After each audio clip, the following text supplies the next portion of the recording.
following is a presentation of the Magnitude Sports Network.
It's game time. Let's head up to the broadcast booth for the pregame show right now on Magnitude Sports. Good evening, baseball fans. Welcome into Kindred, North Dakota once again, where we're bringing you more baseball action. We've had the pleasure in Kindred of bringing games for 11 and 12-year-olds. We've covered a lot of 14 and 15-year-olds. We've done a lot of the 16 and then the 17 through 19. We have a treat tonight of bringing 13-year-old playoff action. It's the Red River Valley League playoffs, where the number 2 seed and the home team on the scoreboard, the Kindred Blue, are going to be taking on the number 3 seed, and the visitors on the scoreboard, the Kindred White. We are going to turn it right away over to our public address announcer, Mr. Paul Quislin, as he gives you the starting lineups. This is first for the Kindred White, the 3 seed. Is number 5. It's shortstop, Johnson. In the third spot's number 4, the catcher, Graham Hess. 3 seed in the visitors. Number 18, first baseman, Trevor Olson. Batting 5th is number 28, third baseman, Gavin Niemeyer. Batting 6th is number 2, the second baseman, Braden Olson. Batting 7th is number 25, center fielder, Henry Kuznia. Batting 8th, number 34, left fielder, Tanner Mengi. And batting 9th is number 10, right fielder, Jackson Schliemann. And the coach for Kindred White is Oakley Dubois. There they are, the Kindred White, making their way to the line. Some of them, this is clearly the first time they've done it. They didn't know where to go. Now for the Kindred Blue. Hey, our Babe Ruth guys didn't know where to go half the time sometimes, too. Tyler Rodwell. Batting second is number 27, catcher, Brady. Oh, you got by me. Batting third is number 7, center fielder, Jeremy Knight. In the clamp role is number 11, first baseman, Cole Richard. Batting fifth is number 20, left fielder, Jake Pearson. Batting sixth is number 30, shortstop, Riley Beardman. Batting seventh, number 9, pitcher, T. Erdman. Batting eighth, number 29, right fielder, D.J. Westman. And batting ninth is number 3, second baseman, Carter Grunwald. And the blue team is coached by Matt Pearson. Once again, that's the home team, the Kindred Blue, taking the field. Will be Mr. Lucas Lavunde. And on the base paths, Mr. And we are getting ready for, once again, 13-year-old playoff baseball action. Lucas Klabundy, Mason Almaris calling the ball, or calling balls and strikes and the outs and the safes out there, and they are looking dapper, if I say so myself. Speaking of dapper, we are all in for a treat tonight as Kindred's own Kinsey Knight came on out to sing the national anthem. We're going to keep it here for the national anthem.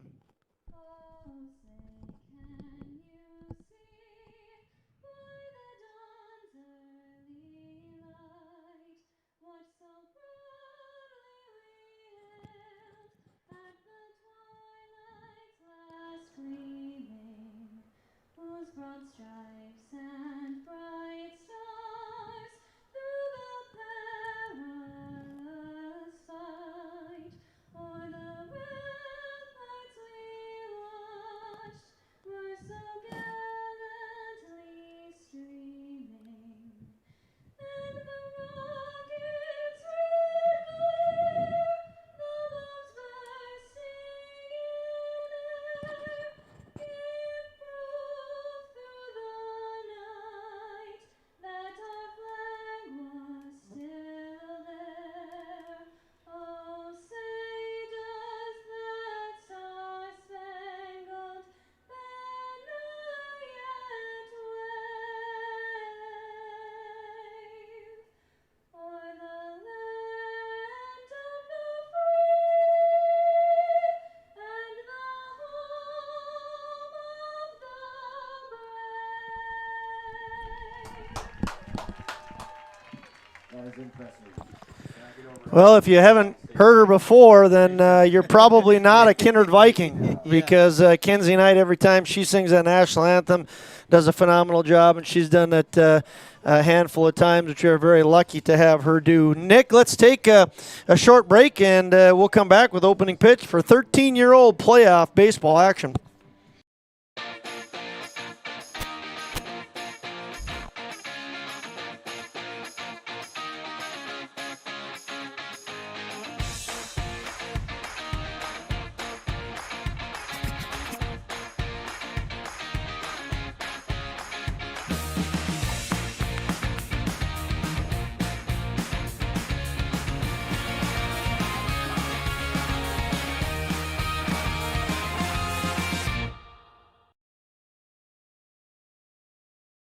Buying, selling, or leasing commercial real estate or farmland in the Fargo-Moorhead and surrounding area?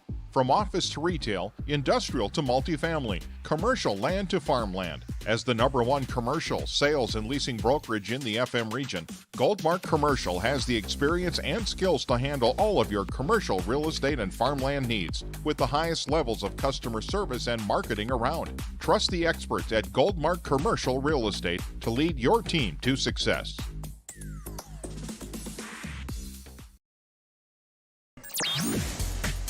Hey fans, welcome back into Kindred, North Dakota. Josh Omeris alongside Nick, the Eggmeister, Eggy Eggman. We are excited to be here bringing 13-year-old baseball. Once again, if you missed it, out in the field for the home team, Kindred Blue, it's going to be Teague Erdman pitching to Brady Baumgarten. And then in the infield, first base is Cole Richard. At second base is Carter Gronwald. At third base, Tyler Gronwald. And at short is Riley Beardman. Out in the outfield from left to right will be Jake Pearson, Jeremy Knight in center, and DJ Westman in right. Coming to bat for the White will be Cade Westby, followed by Brock Johnson, and then Graham Hess. Trevor Olson batting cleanup, Gavin Niemeyer, Braden Olson, and then Henry Kuzna, Tanner Mengi, and Jackson Schliemann rounding things out. First pitch off the hand of Erdman is in for a ball, and we are underway at 7:02 p.m., just slightly behind schedule, but after the Babe Ruth team tournament we just did, we'll take that. Ground ball put into play to third baseman, thrown, and it's high and not going to make it in time, so probably going to have to record that as an error. Yep. E5, Westby reaches on the air by Tyler Gronwald, and that'll bring up now Brock Johnson with Westby on first base. Yeah, it looked like Gronwald fumbled that ball a little bit in there. Over at third, runner goes. Ball gets past catcher Brady Baumgarten. Cade Westby safely into second base, and just like that, the White are in business. I was saying 7:02. We'll take 2 minutes late. We were running the Babe Ruth tournament that was plenty hours late. Had some water, had some extra innings, had a little bit of everything. Long games going from the full, and that's going to be a balk, and it is called. So Erdman kind of caught with a little bit of loss of focus there, and Cade Westby, kudos to him. He's ready to take off and takes third on the balk there. Going to be a ball two. This is the semifinals of, again, the Red River Valley League tournament. Winner of this game will play the winner of Border Valley. Next pitch is in for a ball. Border Valley Storm and West Fargo Master Construction. and that championship will be held on Wednesday, July 20th at 7:30. The loser will play for third and fourth at that same time. Brock Johnson sees a 3-1 count. Yep, fun to watch these 13-year-olds come out and play. Get to do a little scouting for next summer here as they'll be moving up to Babe Ruth. That's right. That ball gets again by Baumgarten, and Cade Westby works his way all the way in. Brock Johnson will draw the walk there, and that'll bring up the catcher, number 4, Graham Hess. Graham Hess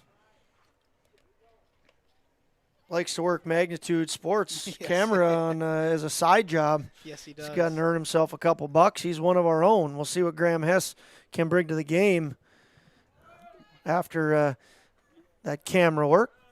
Hit him. It hit him. So Graham Hess is hit by the pitch. Brock Johnson was stealing second, and it's the visitors on the scoreboard that are on attack mode early on here. They have a run across. That's Cade Westby. Brock Johnson reached on a walk, is at second. Graham Hess is hit by the pitch. We'll see if Erdman can find the strike zone here. Yeah, I'm fortunate enough to coach Brock Johnson's older brother and Graham Hess's older brother this summer too. First pitch into Olson is a ball.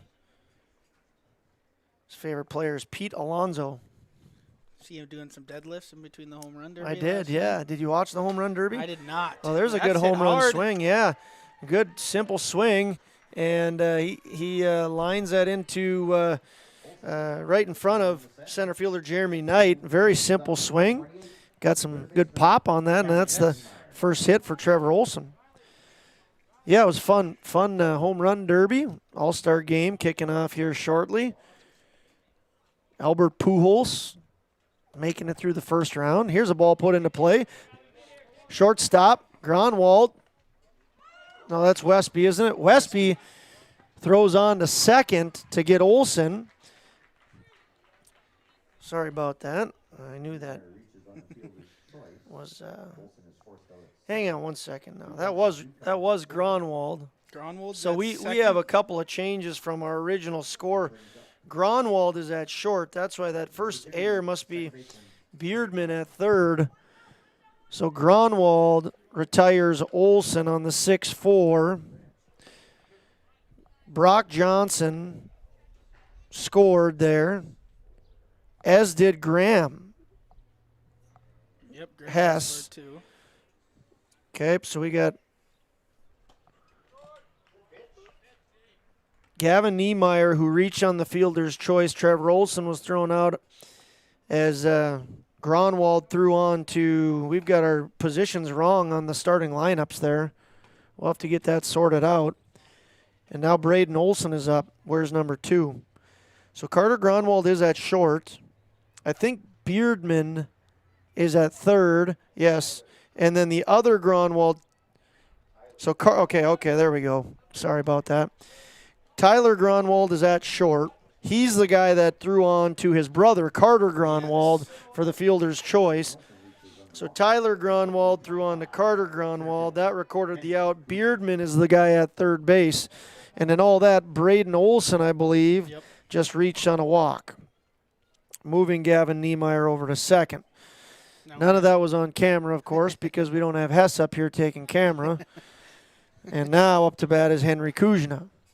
From what I heard, the kids like to call him Hank. Okay. Yeah.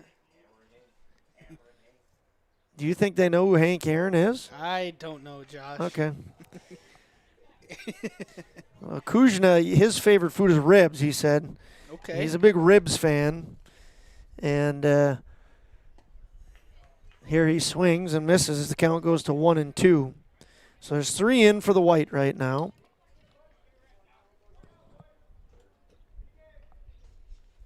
Henry Kuzna pops this up to third baseman Beardman. Beardman is able to track it down, catch it, and record the second out of the top of the first inning. We think we've got everything figured out now off of the lineup that was given to us. We can completely blame that on Matt Pearson because he gave us the lineup and then did the old switcheroo on us. We didn't write it in wrong. No, it's definitely on the lineup card. Yes. And, all right, here the runners go, both of them. Gavin Niemeyer takes off, and then Braden Olson follows up nicely. Up to bat is number 34, left fielder Tanner Mengi. Mengi was on the rookies this year, right? Yep, he's a Minnesota Twins fan. Got a boy. Sorry to him. I'm a Twins fan too, so I know what it's all about. Niemeyer takes home on the pass ball. Now they're going to try to send another one. Braden Olson is caught up, and it's Cole Richard that's going to run him back to third, throw the one hopper to the third baseman. Now they're going to throw it. This is not a textbook hot box. Braden Olson did the correct thing there, though. Realized there was no way he was going to get home. Stopped, got in the hot box, and ended up getting back to third. And Cole Richard did a nice job of running him back to third. Beardman's just got to run him down a little bit. Cole Richard actually followed up perfectly there. So anyway, the way it is, Gavin Niemeyer gets in safely for the fourth run, and Braden Olson works himself out of a bad situation. Tanner Mengi, we'll see if he can get him in. Here he swings and hits one out to right, but it's going to be foul. Yeah, when we did that rookie game, Mengi was up there, and he hit a couple balls hard out on the pro ag fields out there. Not surprised to seeing him coming here and filling in for some missing 13-year-olds. Since Mengi's favorite team is the Twins, who's your favorite Twin player? Me? Yeah, you. Ooh, that's a tough one. Easy for me. Used to be Justin Morneau. Luis Ariz has got to be up there. He's just a demon at the plate. Love watching his at-bats. Yeah, I think I'd have to go with Ariz. Yep, that was the right answer. He passed the test, Aggie. Here's the pitch. Swung on, hit to the right side. We'll see if Carter Gronwald can make the play, and he does. Nice play on the first base. It's a 4-3 putout, and that's Carter Gronwald throwing on to Cole Richard. So in the top half of the first inning, the Whites strike for 4 runs. They get 1 hit. There was 1 Blue error, and after 1.5 inning of play, the White lead the Blue by a score of 4-0. Signorama of Fargo is the trusted, preferred signage vendor of NDSU athletics. The global leader in the sign and graphic industry, Signorama is the way to grow your business. Competitive prices, free consultations and estimates, signage solutions that fit your budget. Signorama is locally owned and committed to community support. Trusted by the Bison, be a championship business with Signorama. Call or go online at sarvalley.com. The Knickerbocker in Hickson, North Dakota is the place for you and your friends to come and enjoy cold drinks, great food, and sports all under a friendly and fun atmosphere.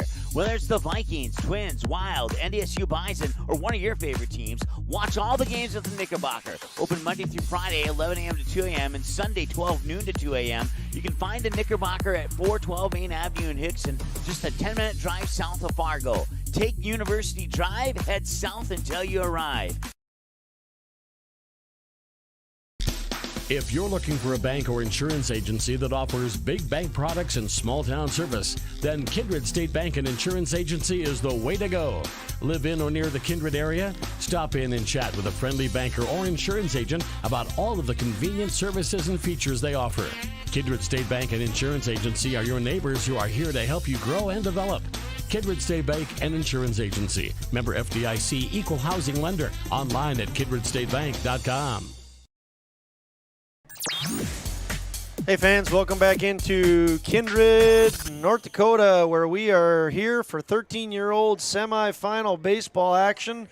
And there's the scoreboard. Kindred White with a good start here, 4 runs. They again got, you have 2 hits on the board there. Did I miss one? 1 hit. I didn't see a second hit. Trevor Olson had a hit. We had an error, a walk, a hit by pitch, a base hit, a fielder's choice, a walk. There was no – that's scoreboard operator is wrong, I think. 1 error. We're going to go with that. By the way, the Whites' record is 9-4, and the Blues' record is 12-1. So right now the Blues have their back against the rope, but it's early on in the game. And there's a ball hit out to left field and a nice catch out in left field. That was Tyler Gronwald, who hit out to the left fielder Tanner Mengi. There's Mengi out there, rookie coming up and playing the 13-year-olds. Yeah, if you're wondering, the blue jerseys are from the rookies. By the way, speaking of blue, this is how they're going to send guys to the plate. Tyler Gronwald, you just saw him, followed by Brady Baumgarten and Jeremy Knight. Jeremy Knight's sister just sang a beautiful national anthem, as always. Cole Richard pitches in for a strike as the cleanup man, followed by Jake Pearson, Riley Beardman, Teague Erdman, DJ Westman, and Carter Gronwald. Now we have an argument in the press box because they say there's 2 hits. Who are they by? Oh, they have generous scorekeeping over there. They gave a hit to the leadoff guy when a third baseman should have fielded that one. Oh, now they agree with us. All right, so Brady Baumgarten is up to bat right now. Pitch is high. Count goes to 2-1. Like to thank Scott DuBoard for listening. He says you got to speak up a little bit, Aggie. You're very soft. Hey, I'll try, man. Okay. I'll put the mic right up next to my mouth. Put your coaching voice on, and Yeah. 3-1 is the count to Brady Baumgarten. I got enough of that coaching voice last week in those 4 games. And I think we went through the full lineup here, right? Yes, we did. We didn't go defense on White. We'll do that after this pitch. Pitch is in. It's fouled off. Cade Westby again pitching to his battery mate Graham Hess. At first base is Trevor Olson. Second is Braden Olson. Third is Gavin Niemeyer. And shortstop's Brock Johnson. Outfield left to right. Tanner Mengi, you already saw him made a nice catch out there. Henry Kuzhin in center and Jackson Schliemann in right. Here's the 3-2 with 1 out. Pitch is a ball. And Baumgarten draws the walk. Center fielder Jeremy Knight. First base runner here for the day for the blue. That brings up Jeremy Knight, lefty. First lefty we've seen. Not a lot of lefties come through Kindred. Jeremy Knight, another Twins fan. Of course, lots of them in this area. Is this the year, Nick? No. No, it's not. They had a big opportunity to put some gaps in between them, and what a terrible series they just had with the White Sox, winning just 1 of 4. Here's the pitch. It gets by Hess, and that'll move Brady Baumgarten to second base. Yeah, if you're the blue here, you need to get some runs on the scoreboard here. It's just the first inning, but after giving up that 4 spot, you don't want to come out and lay an egg in the bottom half of the first inning. Good job of attacking the first batter and getting that out. Nice catch out and left, but then a walk, and now trouble on a 2-0. Again, a 3-0 now. So, you want to make sure you're pumping strikes here if you're Westby and making these guys put the ball in play. The first swing was a good swing. Just good defensive play, once again, by Mengi. So we'll see if Westby can find the strike zone here. Oh, Mengi gets the green light on the 3-0, hits it to the shortstop, and a nice play. Oh. Looks like Olson over there pulled his foot. So. Knight. That was Knight, not Mengi. Yeah. Brock Johnson with a nice play his throw was just a little bit off the mark, and now that'll bring up Cole Richard, first baseman, number 11, with runners on first and third. We'll see what they decide to do with Jeremy Knight on first here.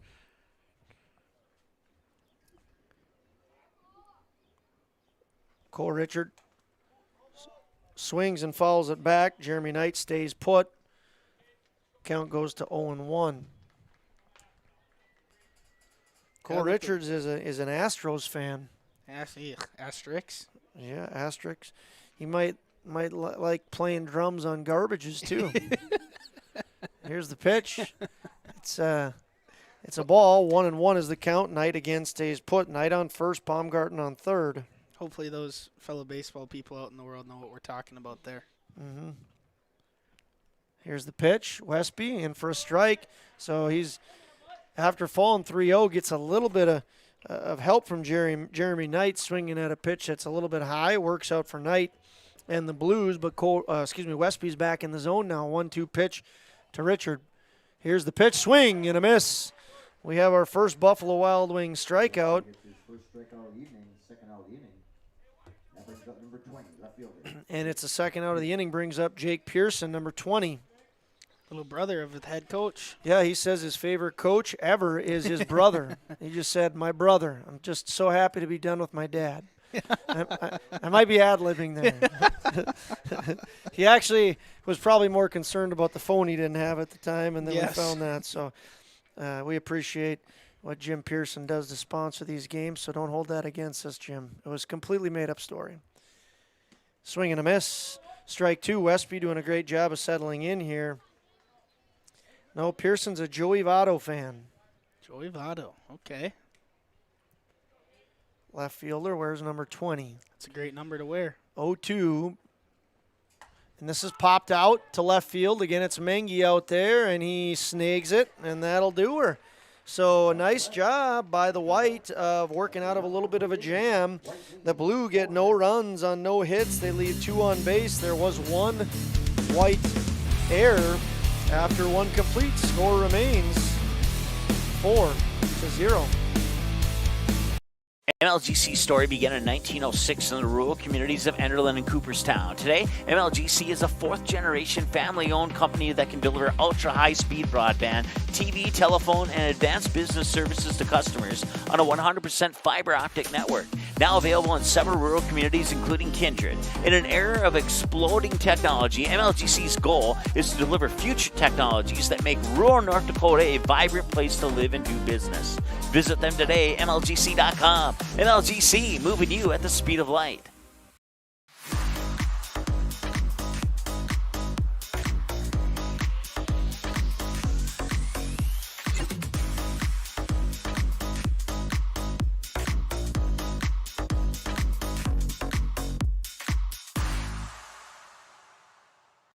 How you overcome challenges as a farmer is what defines you.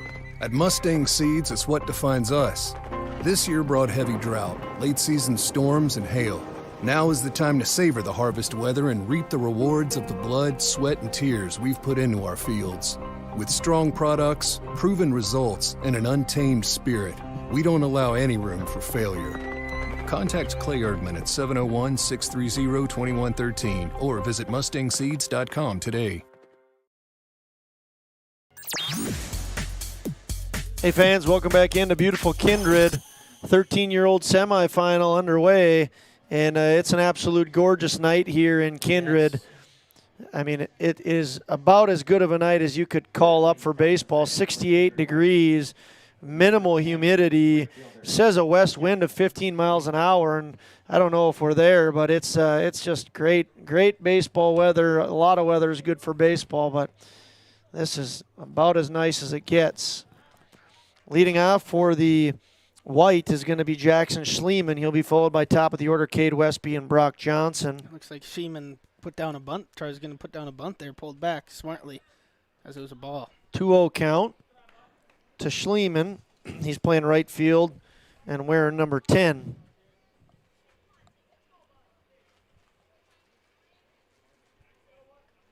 A lot of baseball on tap, and Kindred just finished up with the Babe Ruth tournament, the Pee Wee rookie tournament. Here's a ball put into play to the shortstop. It's Gronwald throwing on to Olson. I had to check there. No, not Olson. Not Olson. No, it's Richard, Cole Richard. I knew who it was. I just couldn't put the name on it. Cole Richard playing first base. Nice play there by Tyler Gronwald, records the first out. So Schliemann does a nice job of putting that ball in play, and that'll now bring up the leadoff man, Cade Westby, who reached on an error in the first inning. Takes a strike here. The scoreboard guy still has 2 hits up there.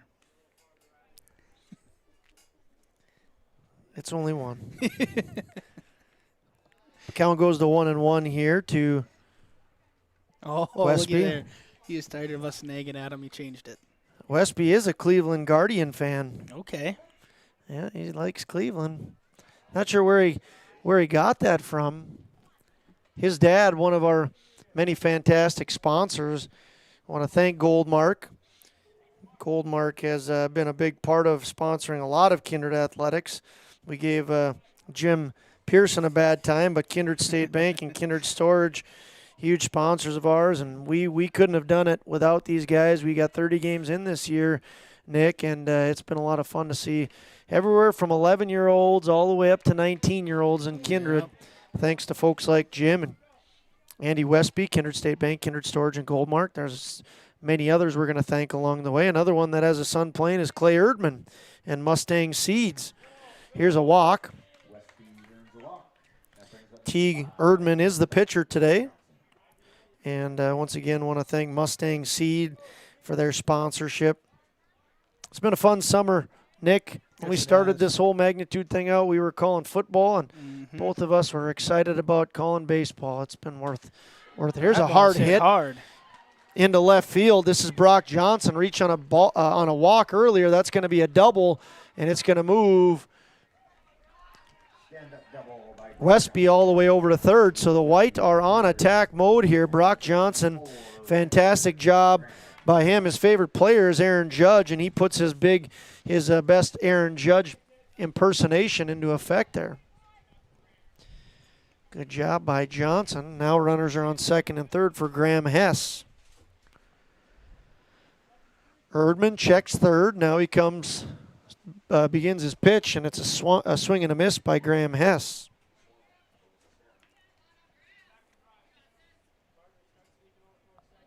Yeah, looking there, he's kind of got a similar swing to his older brother.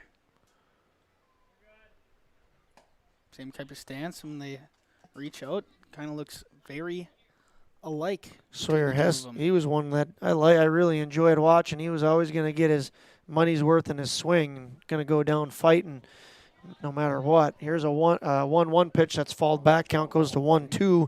Graham Hess catching. Where's number 4?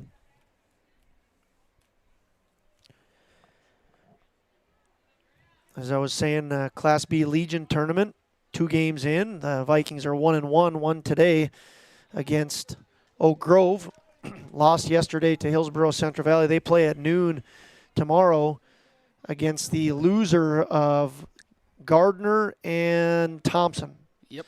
Here's a hard ball, hit to the shortstop, Gronwald. Gronwald checks the runner, throws across. This time Richard is able to stay on the base.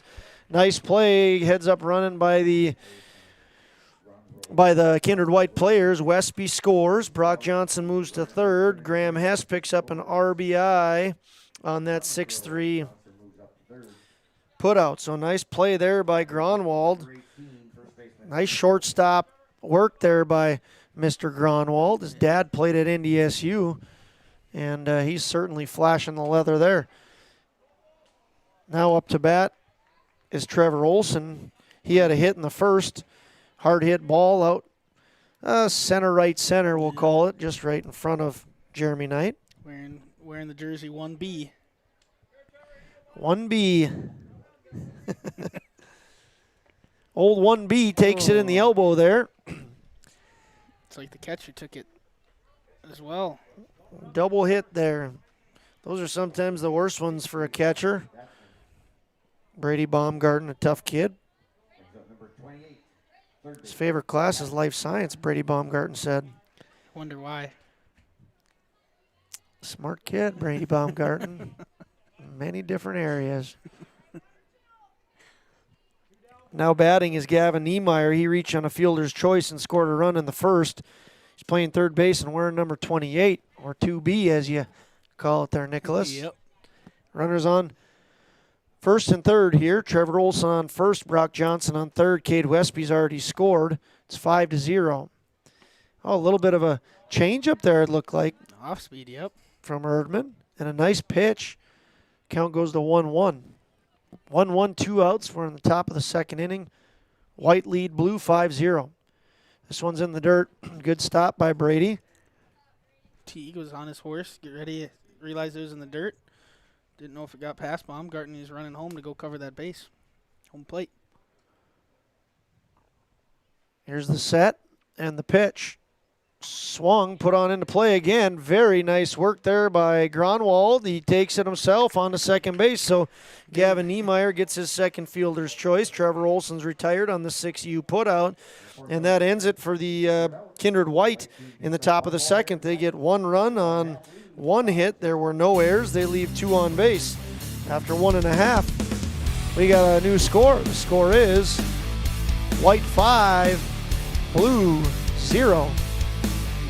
You may already know that at Clothes Mentor, you can shop great designer brands without the full designer price, and that you can bring your gently used items into Clothes Mentor and sell them for cash on the spot. Here's something else you should know. Buying and selling at Clothes Mentor aids in water preservation, reduces chemical pollution, decreases landfill waste, boosts your local community. That's right, it's resale, and it's better than retail. Be green and kind to the environment by selling your clothing and buying sustainable fashion for yourself.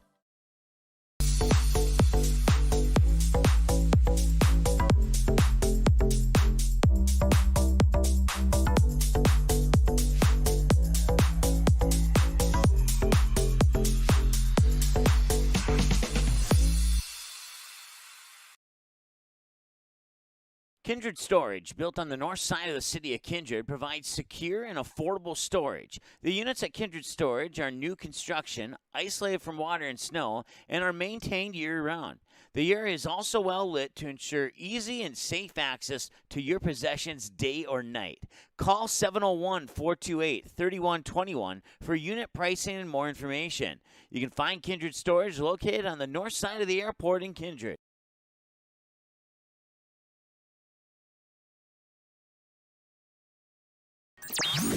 Hey fans, welcome back into Kindred. There's been a lot of beautiful nights for baseball. This is probably one of the most beautiful. 67 degrees, winds out of the west at 17 miles an hour. Feels like 67. Humidity is not high. It feels actually almost fairly cool, especially compared to what we've been dealing with lately. Sunset 9:14 tonight, so we have sunlight still out and about, but we've got those beautiful brand new lights on, shining bright for these young stars in Kindred. Speaking of young stars, the Kindred Blue are going to bring to the plate Riley Beardman, Teague Erdman, and DJ Westman. He'll be followed by Carter Gronwald, and then back to the top of the order. Blue looking to put some runs on the scoreboard. Here's the first pitch. It's a ball in. I want to thank Viking Homes, the Opgran family, one of those families that does a ton for Kindred sports and specifically Kindred baseball. And Jen Swenson, another great example of a big supporter. Again, 30 games aired this summer, and it wouldn't be possible for folks without folks like that. 2-0 pitch here, about to be underway. Swung on and missed by Beardman. Beardman is a Trout fan, Mike Trout. He also likes the Minnesota Twins. A lot of these guys do. Smart but unfortunate for the kids. That's a good way of putting it. 3-1 pitch. Yeah, that's a good thing about being in this area with so many Twins fans is that there's plenty of other people to suffer with. Yep. Same with every other Minnesota sport. Yeah. This one's fouled off. The count will go to 3-2. Cade Westby on the mound for the Kindred White. Once again, they have a 9-4 record. They're coached by Oakley DuBoard. And in the opposition, Kindred Blue, they're 12-1, coached by Matt Pearson. This one's hit out in the left field, and Mangy's been busy out there. There he makes a nice catch. Mangy has seen his number called 3 times now already on just 4 outs. So he has been busy.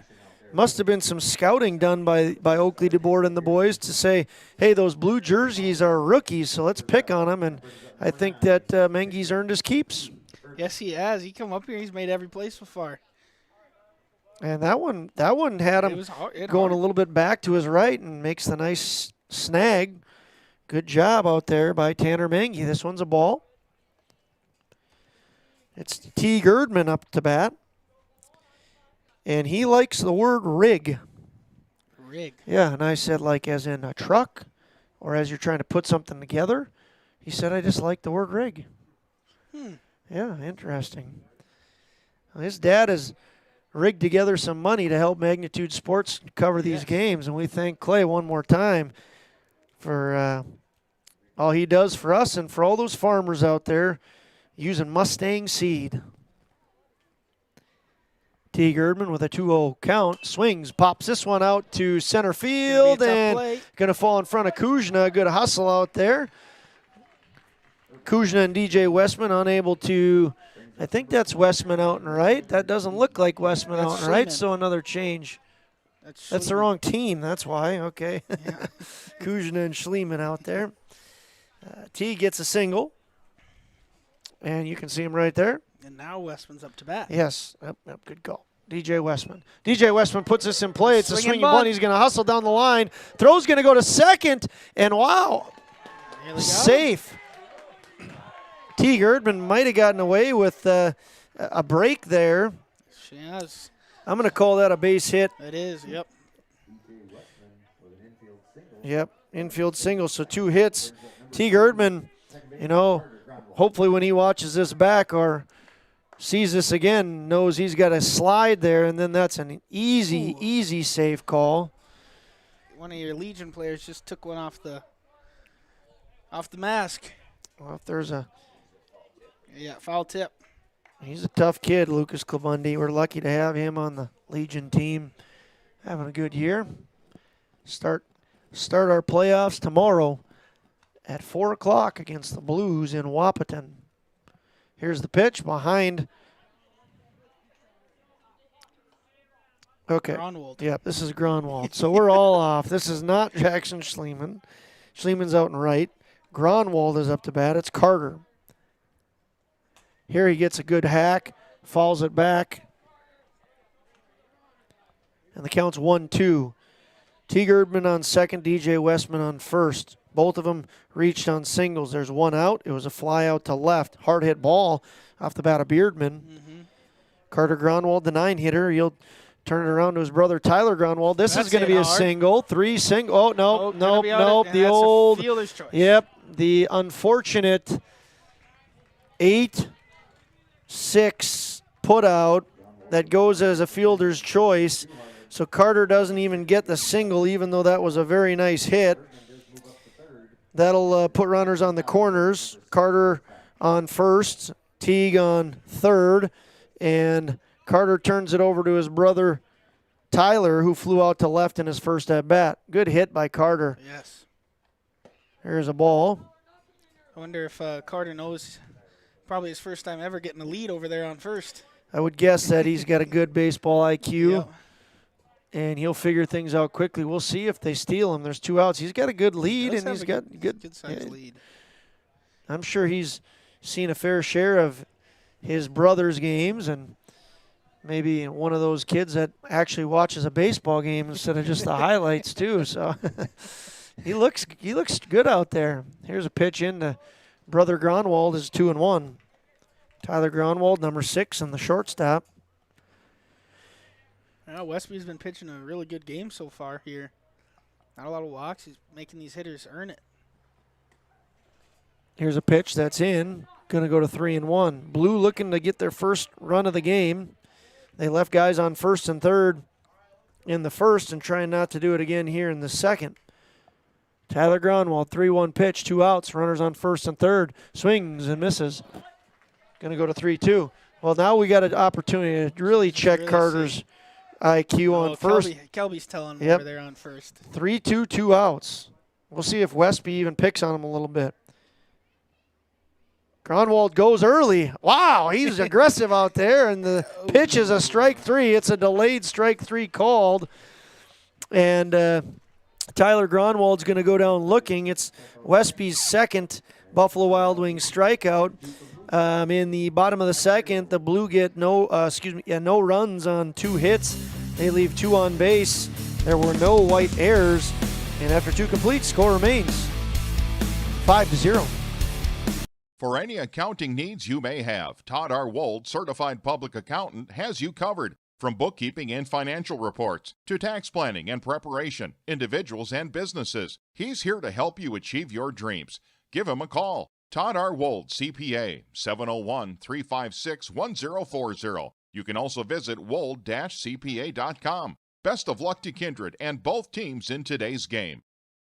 Kindred Express Lane is a friendly, locally owned convenience store open 7 days a week from 6 a.m. to 9 p.m. and offers hot stuff pizza, smash hit subs, gas, diesel, and propane exchange. Kindred Express Lane is located at 220 First Avenue South across the street from the baseball and football field, just 3 inches away from Highway 15 in Kindred. While you're fueling up, be sure and grab a snack and a cold beverage for the road. Kindred Express Lane wishes the Kindred Post 117 Vikings the best of luck in the East Regional Baseball Tournament. Go Vikings!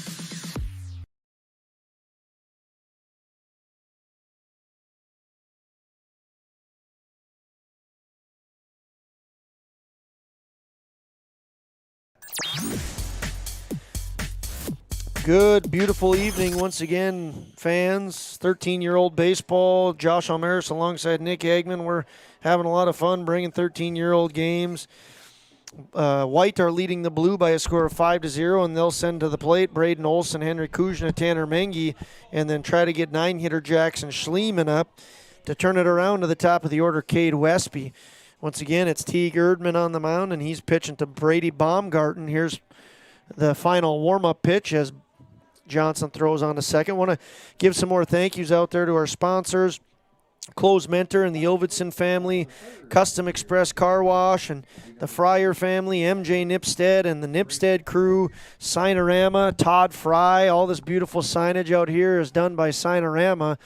We are very thankful for all those sponsors, once again allowing 30 baseball games in Kindred to be covered. It's been a fun summer. We go into the postseason here. Some teams done, some teams going into their postseason. Here's a ball put in play. Nice play by the third baseman. Beardman knocks it down, picks it up, and throws on to first. But first baseman again is pulled off the base. And it'll be an error. Got to charge that one to Richard? Yep, I'm going to go Richard on that one. I don't think he had to lean out as far as he did, and he leaned enough to have his foot pull off the base. That's when we're your first base, when you got to put that thing right on the square end of that, and you want to push off it. You don't want to lean too far on your front foot. You want to be on that back foot pushing off that base. Absolutely. Stay balanced instead of getting into that lunge position. So Braden Olson reaches on the air, and Henry Kuzna up to bat right now. He sees a second ball come in here. It was a nice play by Riley Beardman. Get a glove on it and then pick it up and throw it across. Now up batting again is Henry Kuzna. He flew out to the third baseman in the first. Here's the 2-0. It's a ball inside. Kuzna, we said earlier, big ribs fan. What's your favorite thing to cook on the Traeger, Aggie? Got to be a good old ribeye every now and then. Yeah. New York strip. T-bone. T-bone, any of the above. Any type of steak. 3-1 pitch here. And we'll see if Kuzna can stake an RBI here. The ribeye. The ribeye steak. He's got a 3-2 count, and he's got a chance to eat some steak of the ribeye kind if he can drive Braden Olson in. 3-2. Going to be a strike. And Henry Kuzna goes a different route, the Buffalo Wild Wings strikeout route. The first strikeout off the hand of T. Erdman. That'll bring up the guy who's made a bunch of outs in the outfield today. 3 of them, caught 3 fly balls. Throw to second is not in time. Tanner Mengi, number 34, the left fielder. Slid right into Gronwald out there. Tyler at second. Took his legs out. First pitch to Mengi is a strike. He swings, puts it into play. Gronwald, nice job. There's a young man that can play baseball as well. 12-year-old's looking good today. Carter Gronwald throws on to Cole Richard. Mengi grounded out into Gronwald both times in his bat now, right? That's right. He's 0 for 2 with 2 groundouts, but putting the ball into play hard. And now up to bat is Jackson Schliemann. I believe it was Jackson who told me his favorite player is Max Kepler. Max Kepler, huh? Mm-hmm. Right field. He's playing right Yep, field today. that would make sense, wouldn't it? Jackson Schliemann, the 10 spot, playing right field. His favorite player is Max Kepler. If he didn't say that, we're going to go with it. This ball's thrown behind him, and it's going to score the 6th run for the White. Braden Olson comes in, and the White have successfully scored every inning. So 2-0 with 2 outs, and Jackson Schliemann, the 9-hitter, up to bat.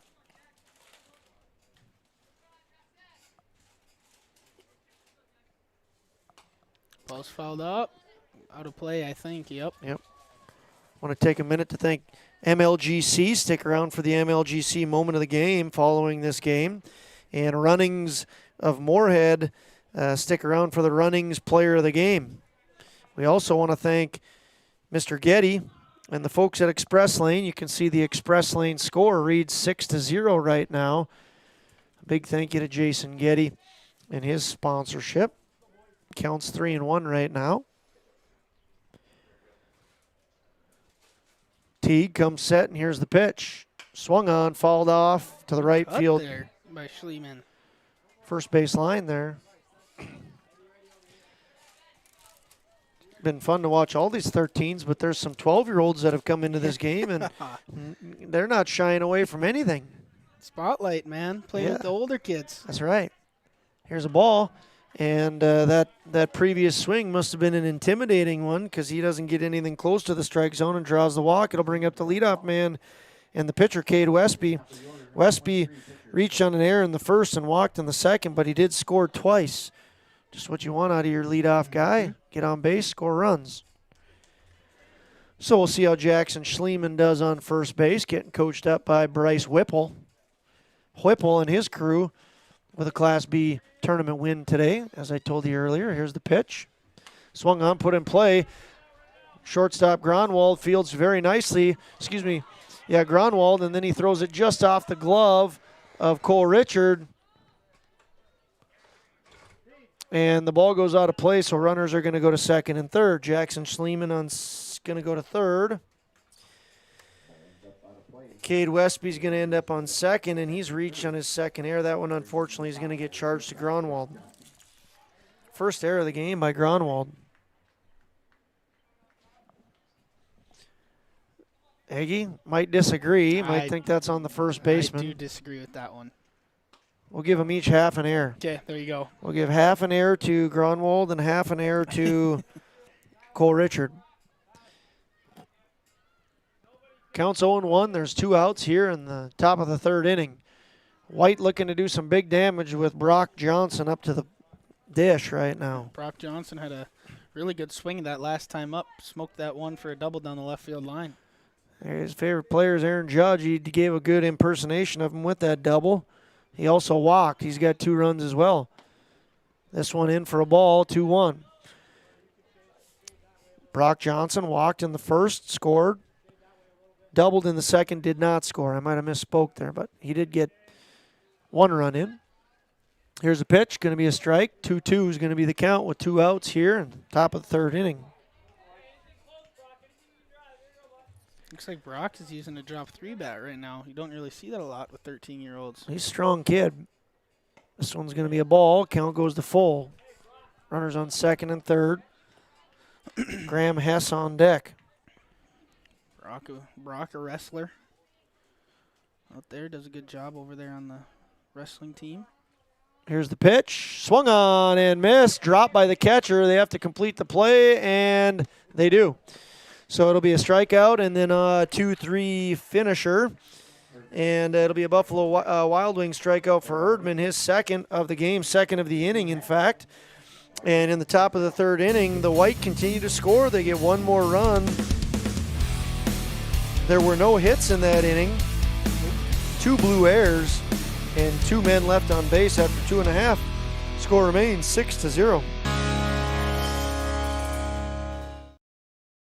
Jamie Swenson, Senior Associate with Park Company Realtors, will help you find the home you're really looking for in your real estate endeavors. Growing up in Gary, Minnesota, and graduating from NDSU, Jamie has made her home in Kindred, proudly cheering on the home team in blue. Selling or buying? Make that home run call to Jamie at 701-799-1779 or visit connectwithjamie.com to browse new listings and listen to the Realtor Moms podcast. Jamie Swenson of Park Company Realtors supports the Kindred players of today and the hometown rookies of tomorrow.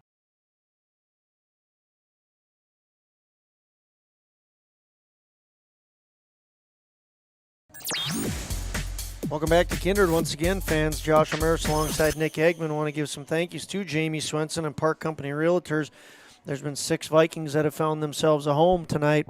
Find yourself a home with Jamie Swenson and Park Company Realtors, your hometown real estate agent. Big thank you to Jamie Swenson and her help in getting Magnitude out to the ball diamond. Want to thank Knickerbocker, Mike Bice, and our friends over at the Knicker, cooking up some Knicker wings. Be sure to thank Mike Bice the next time you're at the Knicker for his sponsorship on getting baseball in Magnitude. And Todd Wold. We had 16 sponsors this year: Kindred State Bank, Kindred Storage, Viking Homes, Goldmark, Jen Swenson, Close Mentor, Custom Express Car Wash, MJ Nipstead, Sinorama, MLGC, Mustang Seed, Runnings in Moorhead, Jamie Swenson, and Park Company Realtors, the Knickerbocker, Todd Wold, and Express Lane. Big thank you once again to all those folks. Express Lane scoreboard reads 6-0 in favor of the white. The blue team going to attack with Brady Baumgarten, Jeremy Knight, and Cole Richard to try and get themselves on the board. Brady Baumgarten with an 0-1 count, working against Westby. Next pitch is a ball. Count will go to 1-1. Once again, batting is Brady Baumgarten. Likes the movie Ratatouille. It's a good movie. Here's the 1-2, and it's grounded off to third baseman, thrown over to first. Nice play by Erdman, and Trevor Olson makes the catch to record the first out. So Gavin Niemeyer makes a nice play. Trevor Olson completes it. You know, both these first basemen, they're big guys that do a nice job. One thing that I'm seeing, hopefully they get into a more athletic stance, because there's been a few close plays that these guys have had over there. This one's fouled off down the third base line, that they want to, instead of being standing upright, they got to get a little bit more, like you said, balanced and athletic. Going to be hunched back over there. Jeremy Knight up to bat right now with an 0-1 count, center fielder number 7.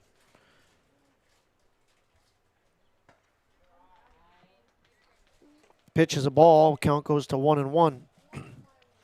So the blue looking to get on the board. They've got one out here in the third inning.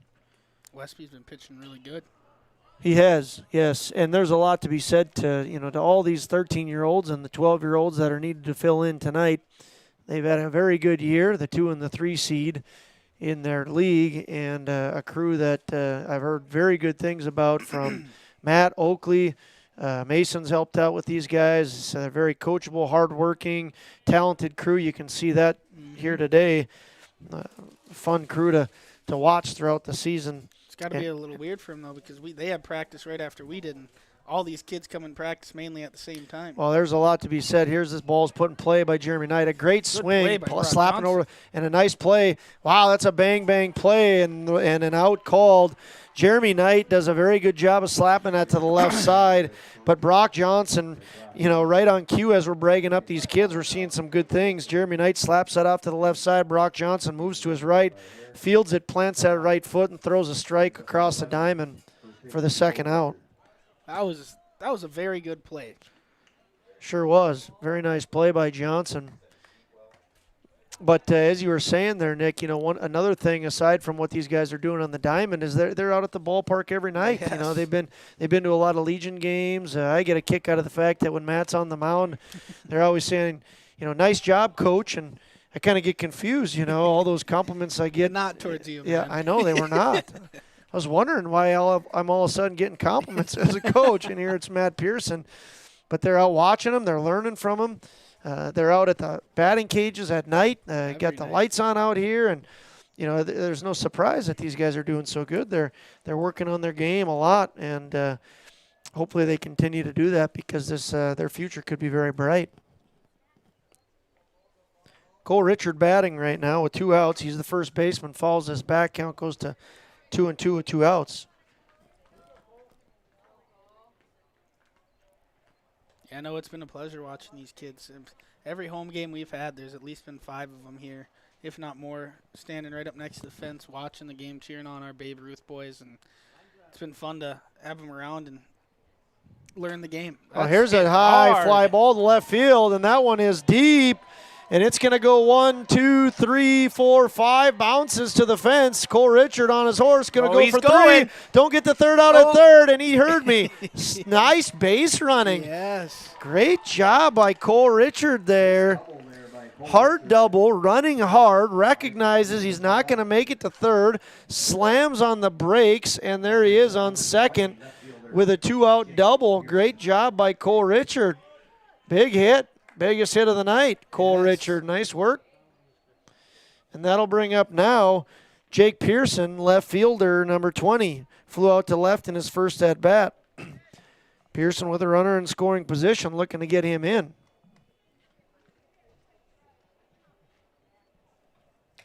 This one fouled off the tip. You know, I saw that. I was at a Twins game, matter of fact, and I saw a ball like that spin into fair territory. Really? Yep.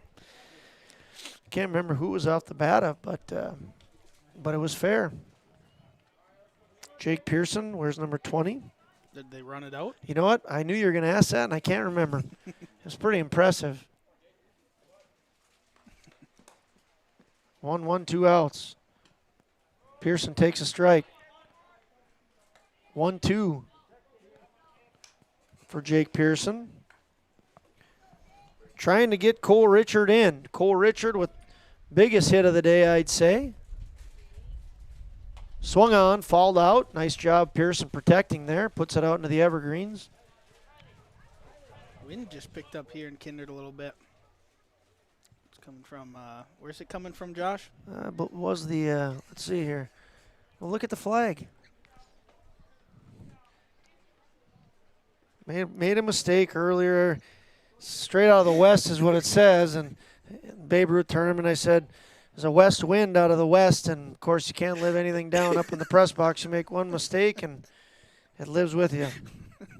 1-2 pitch with 2 outs. Pearson falls it back. It's just a good thing that my colleague here on the air has never made a mistake ever in his life and has been straight up perfect at everything that he does. Hey, I try. I know. I know you do. You got to give you some grief every now and then. Yeah, I know. Good take there by Pearson. Working the count, 2-2 with 2 outs. And a good at-bat by Pearson of fouling some things off and battling up there. Here's the 2-2 from Westby. Put out in left field. Oh, it's Mangy out there again. He scouted him perfect. That was looked like it was going to be a base hit and a potential play at the plate if Cole Richard goes. But as it is, it's Tanner Mangy just making plays out and left regularly, play after play. Blue team just can't get on the board. They get no runs on one big hit off the bat of Cole Richard. They leave one on base. There were no white errors. 6-0 remains the score after 3 complete.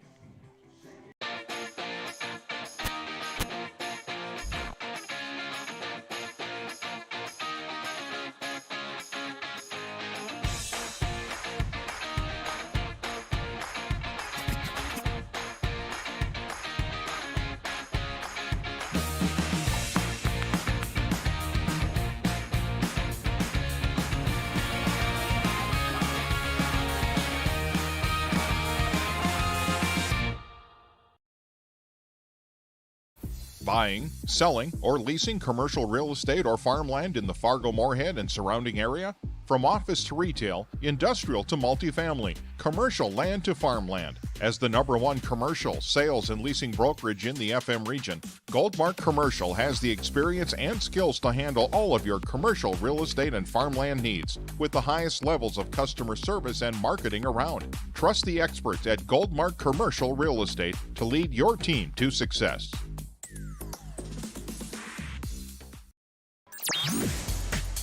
Hey fans, welcome back in. That's a look at the white dugout there. They are the team that's currently leading by a score of 6-0. A couple of 13-year-olds unable to play tonight. Gavin Johnson He has a tendonitis in his boot.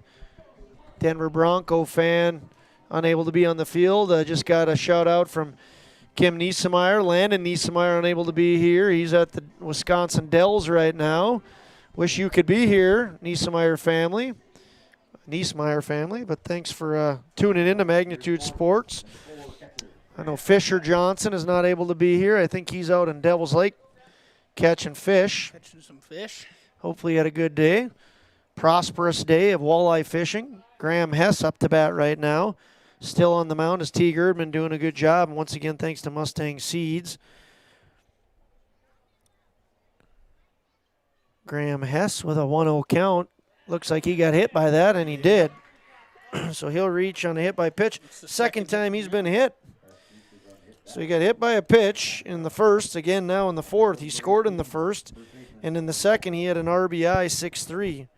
So Hess, I don't know if he's giving Erdman some winks up there or what's going on, but he's getting beat on a little bit. There he goes. Steals second, no throw. Nice jump.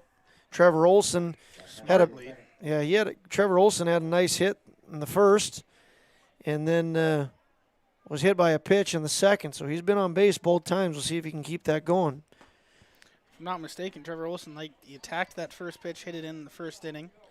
And then the second inning, he attacked that one. That one looked like it was right down the middle, but he smartly didn't swing at that one to let Graham Hess get over to second. Yeah, he's 0-2 right now. We'll see what kind of an 0-2 hitter he is. Again, he likes Pete Alonso.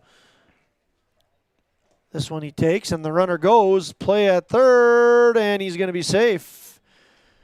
Slid underneath it. Nice job by Graham Hess of getting around the bases. So Graham Hess turns a hit by pitch into a triple in just 3 pitches. 1-2 pitch coming now. Things change a lot when you've got a guy on third and nobody out. Trevor Olson has to put this ball in play. It's 1-2. We'll see if he can. Here's Erdman's pitch. It's a ball. Good eye up there by Trevor Olson. Found an 0-2 hole, and now he's 2-2.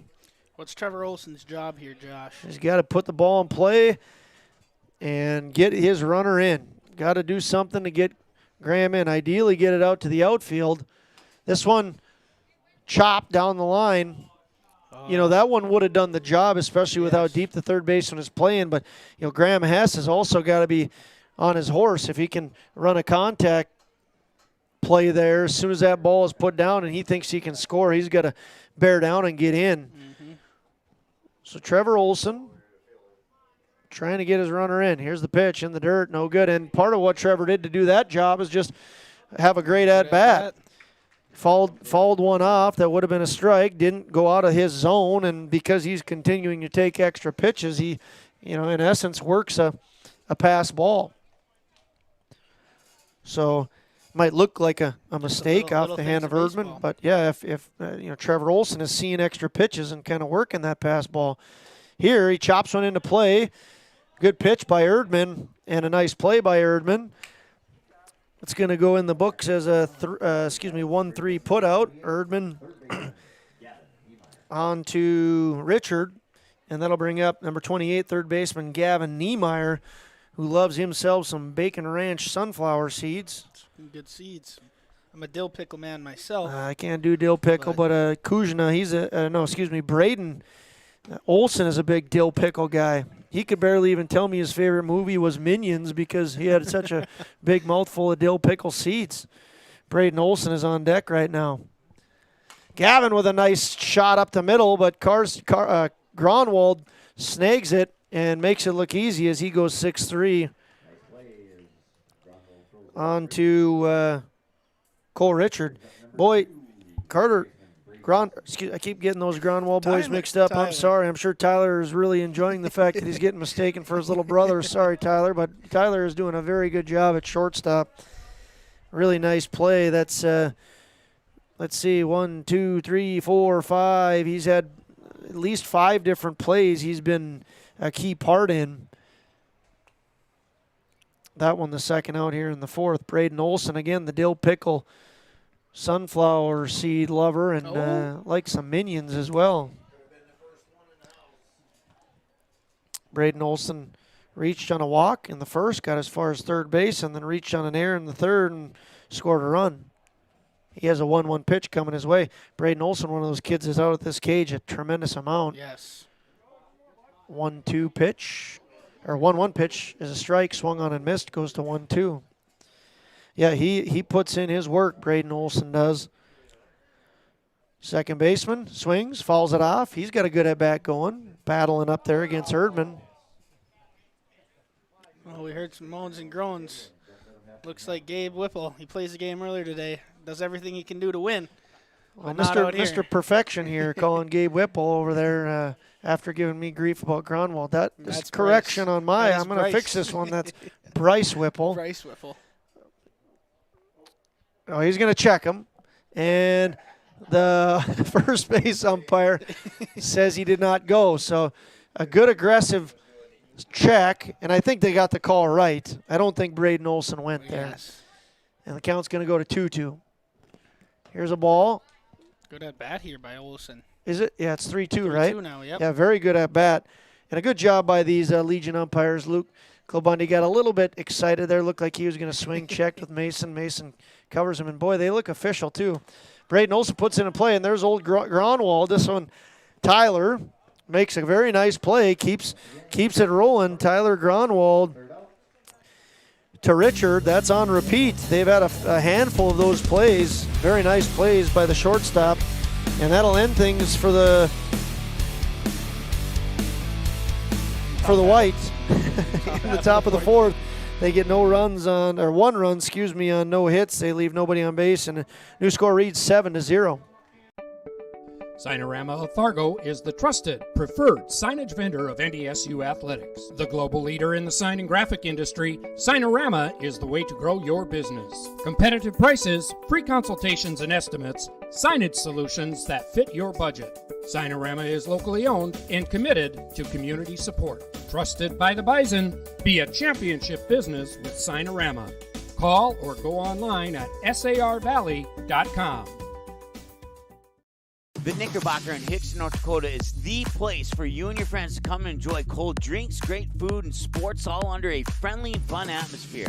Whether it's the Vikings, Twins, Wild, NDSU Bison, or one of your favorite teams, watch all the games at the Knickerbocker. Open Monday through Friday, 11 a.m. to 2 a.m., and Sunday, 12 noon to 2 a.m. You can find the Knickerbocker at 412 Main Avenue in Hickson, just a 10-minute drive south of Fargo. Take University Drive, head south until you arrive.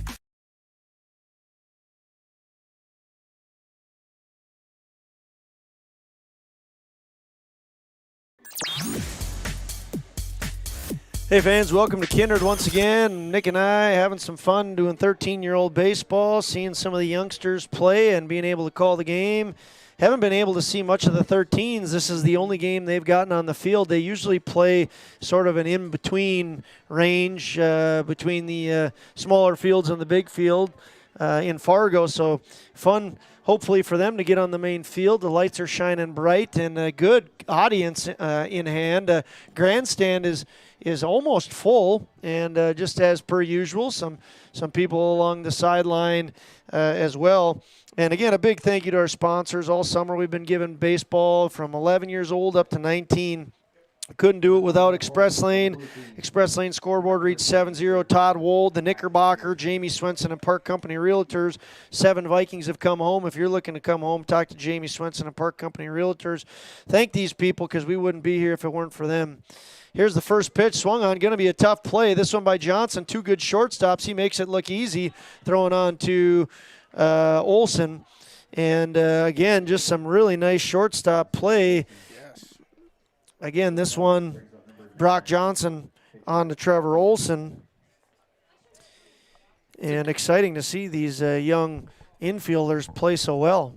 Brock Johnson and Gronwald, those are the 2 shortstops for these Kindred teams tonight, and making every play that's hit to them and they're making them look routine. Yes, T. Erdman up to bat right now. Looking to turn this rig around. If they're a blue team, they need some runs. This one's low and outside. Count goes to 2-0. T. Erdman, his brother Kelby helping out today as well. This one hits him. And he has reached base both times. He had a single in the second and was hit by that pitch. Going to bring up DJ Westman. Guess what DJ Westman's favorite food is? Favorite food, pancakes. Quiz says hot dogs. We call them glizzies in the business, but that's not right. Pancakes. Nope, he went with hamburgers. He's a hamburger lover. Hot dogs were close. DJ Westman had an infield single in the second, and I don't know if he ate a hamburger after that or not, but I'm sure he would have liked one. Concession stand in full operation here tonight. DJ Westman sees his count move to 2-0. With the White leading 7-0, Westby's been pitching a really nice game. He does not want to give another freebie. Swing out to shallow left. Left fielder out there makes the play. Wouldn't you know it? But it's Tanner Mengi with another put out in left field. Brock Johnson was sailing back, and Mengi says, "Hey man, get out of my way. I've made like 6 of these catches today." I don't care. You're 13 and I'm 12. I'm making this play. Yeah, and it is the left fielder's ball. Yes. So Johnson appropriately backs off, and it's the second out of the inning for the White team. That'll bring to the plate Carter Gronwald. Carter's another Twins fan, and he hit into a fielder's choice in the second. Runner on first is Erdman. Man at the plate is Carter Gronwald. Swings, puts it into play to second base. Tags out, and we only need to play 3 outs in this league. So Carter Gronwald hits into another fielder's choice as Teague Erdman is tagged out by second baseman Braden Olson. And that'll end things here in the fourth. After 4 complete, the White lead the Blue 7-0. If you're looking for a bank or insurance agency that offers big bank products and small town service, then Kindred State Bank and Insurance Agency is the way to go. Live in or near the Kindred area? Stop in and chat with a friendly banker or insurance agent about all of the convenient services and features they offer. Kindred State Bank and Insurance Agency are your neighbors who are here to help you grow and develop. Kindred State Bank and Insurance Agency. Member FDIC, Equal Housing Lender. Online at kindredstatebank.com. MLGC's story began in 1906 in the rural communities of Enderlin and Cooperstown. Today, MLGC is a 4th-generation family-owned company that can deliver ultra-high-speed broadband, TV, telephone, and advanced business services to customers on a 100% fiber optic network. Now available in several rural communities, including Kindred. In an era of exploding technology, MLGC's goal is to deliver future technologies that make rural North Dakota a vibrant place to live and do business. Visit them today, MLGC.com. MLGC, moving you at the speed of light.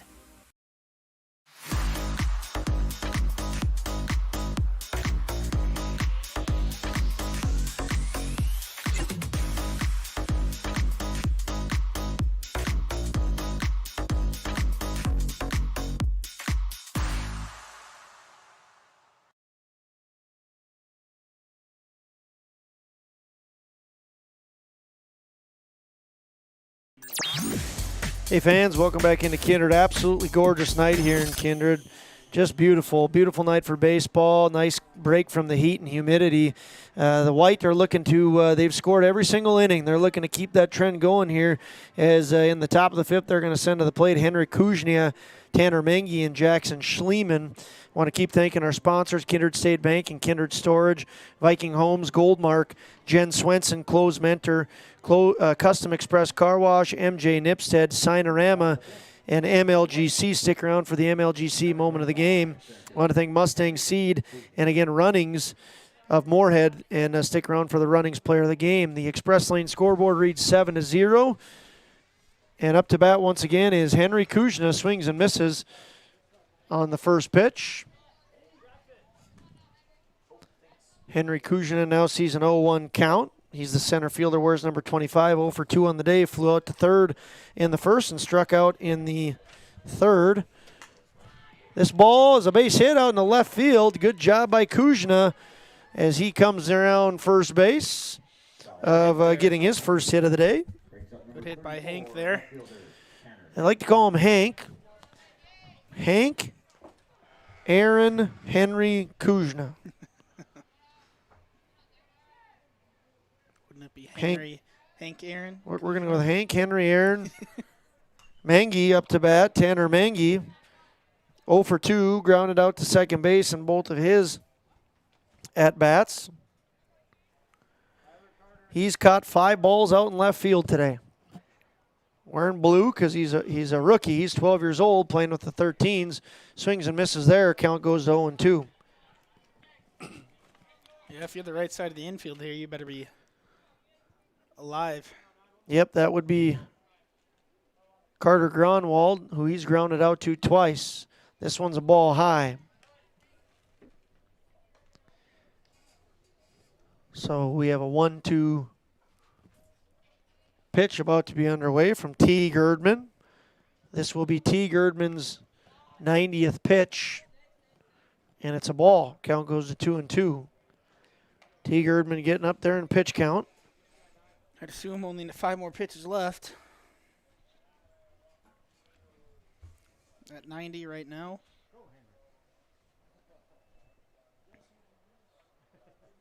Tanner Mangy working against Erdman. He swings and misses. Good healthy cut there, but unable to connect. And Tanner Mangy strikes out. That's Erdman's 3rd Buffalo Wild Wings strikeout.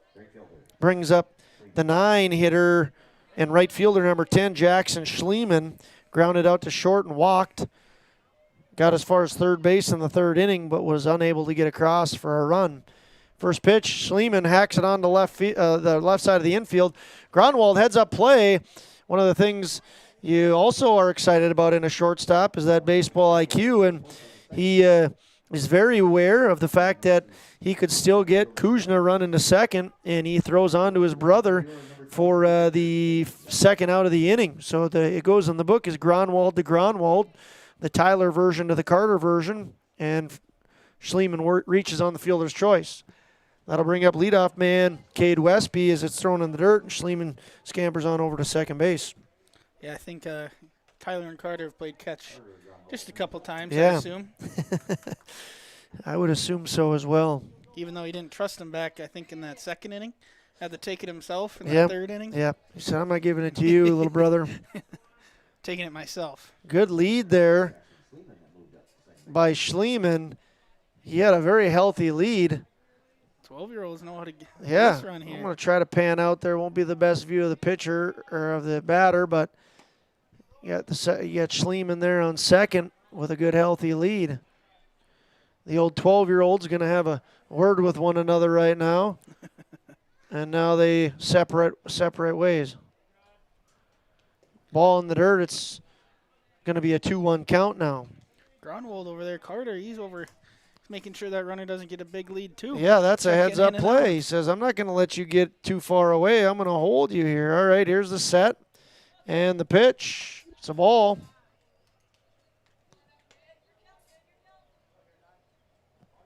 Counts 3-1.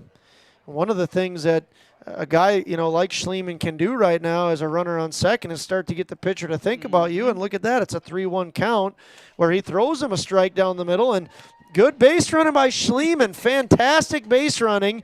He holds up to make sure it's through and then turns on the jets and comes all the way around to score. So more on that to come in just a second. But what a great job by Schliemann. Cade Westby, I think we can give that a single and then an air, right? Yep, Vance second on the air. So another run across for the white. It's Schliemann, and but we won't take it to break here. But one of the things I really liked about what Jackson was doing there is he's getting such an aggressive lead. He's pulling Carter Gronwald over to hold him, and he's maybe directing more of Erdman's attention to him than what the batter is getting. Yes. Westby sees himself get to a 3-1 count and then gets a really nice pitch to hit. Jumps all over it. Ball's hit to the left side. Third baseman attempts to make a fantastic play. Beardman does. Can't make it. Once it's through, Jackson hits his horse, rounds third, and scores. Great job by Schliemann of helping out his teammate Westby there. Exactly. I mean, 13-year-olds are really impressive tonight, too. And, I mean, these 12-year-olds, too, first time playing on this big field with the older kids. And they're showing just as much baseball knowledge as these 13-year-olds are showing tonight, too. It's very impressive out here to watch here. These two baseball teams go at it here in Kindred. Yeah, I mean, it's one thing to have good athleticism, but it's another thing to have a good baseball IQ and to be doing the little things right. And unless I'm wrong, I think this is the first time almost all these guys have played on the big diamond, because they play on the intermediate ones in Fargo. They don't get to be on the bigger diamond much, and they certainly are playing like they've been there before. Let's take a quick break, Nick, and then we'll come back with some changes. You can see Jake Pearson going to be pitching now for the Blue. We'll be back in about 30 seconds. How you overcome challenges as a farmer is what defines you. At Mustang Seeds, it's what defines us. This year brought heavy drought, late-season storms, and hail. Now is the time to savor the harvest weather and reap the rewards of the blood, sweat, and tears we've put into our fields. With strong products, proven results, and an untamed spirit, we don't allow any room for failure. Contact Clay Erdman at 701-630-2113 or visit mustangseeds.com today.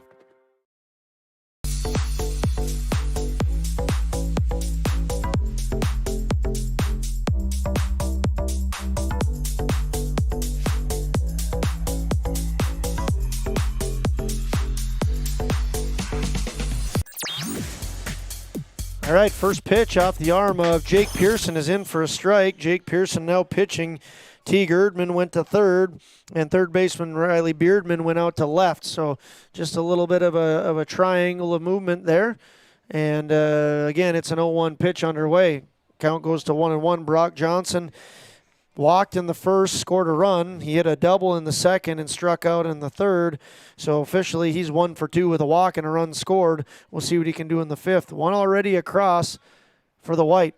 Here's a high, towering fly ball to left field. And it's Beardman out there making it look easy. That was not an overly easy catch. But like I said, Beardman's out there making a nice play. It's an F7 in the books. And in the top of the fifth, the White get 1 run on 2 hits. There was 1 error on the Blue and 1 guy left on base for the White. We have a new score. It reads 8-0 in favor of Kindred White.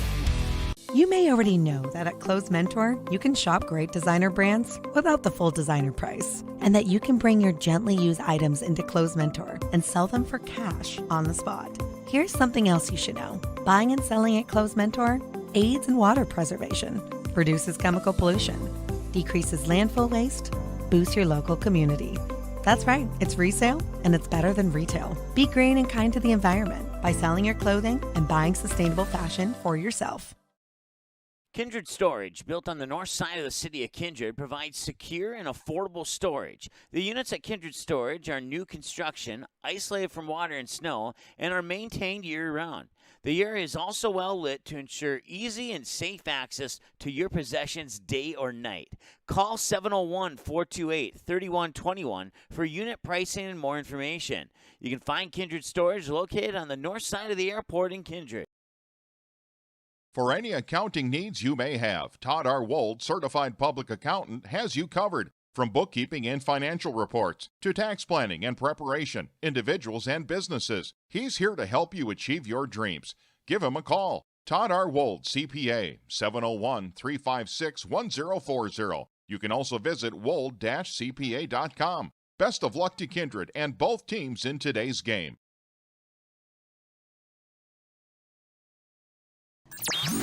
Hey fans, I just got a note for the Class B Legion tournament up in Hatton. There must have been a delay to just recently.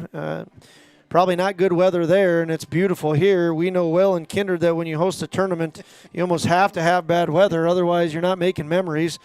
We did that in Babe Ruth just this last weekend. But Game 7 is going to be between HCV and Mayville, and that started, but it's going to continue at noon tomorrow. That was the original plan for the Vikings. They were supposed to play at noon. Thompson's going to play Gardner at 2. The Vikings are going to play the loser of Thompson and Gardner at 4 o'clock. So they are delayed, and that means Kindred's going to get a little later start tomorrow. They're going to play at 4 o'clock against the loser of Thompson and Gardner. The first pitch is hit out to the shortstop, and Gronwald is retired on an F6 putout.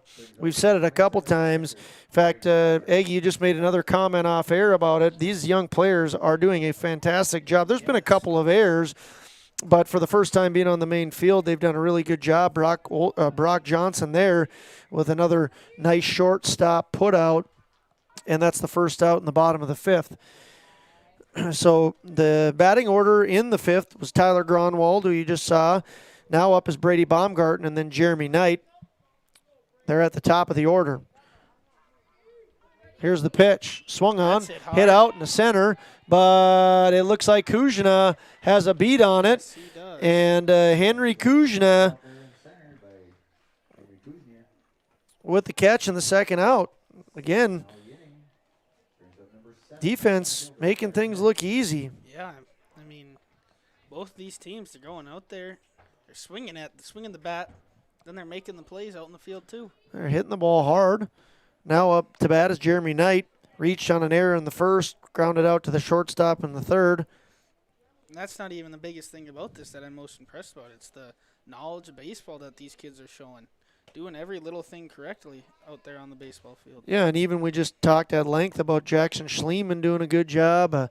Carter Gronwald understanding, to throw the ball to second, get the lead runner. There was a ground ball to, I can't remember I think it was Braden Olson. He got, picked up the ground ball, tagged out the runner, just some quick baseball IQ senses. Cade Westby getting a 3-1 pitch and hitting it hard. Here's a 3-0 pitch to Jeremy Knight. He takes it and will earn the walk.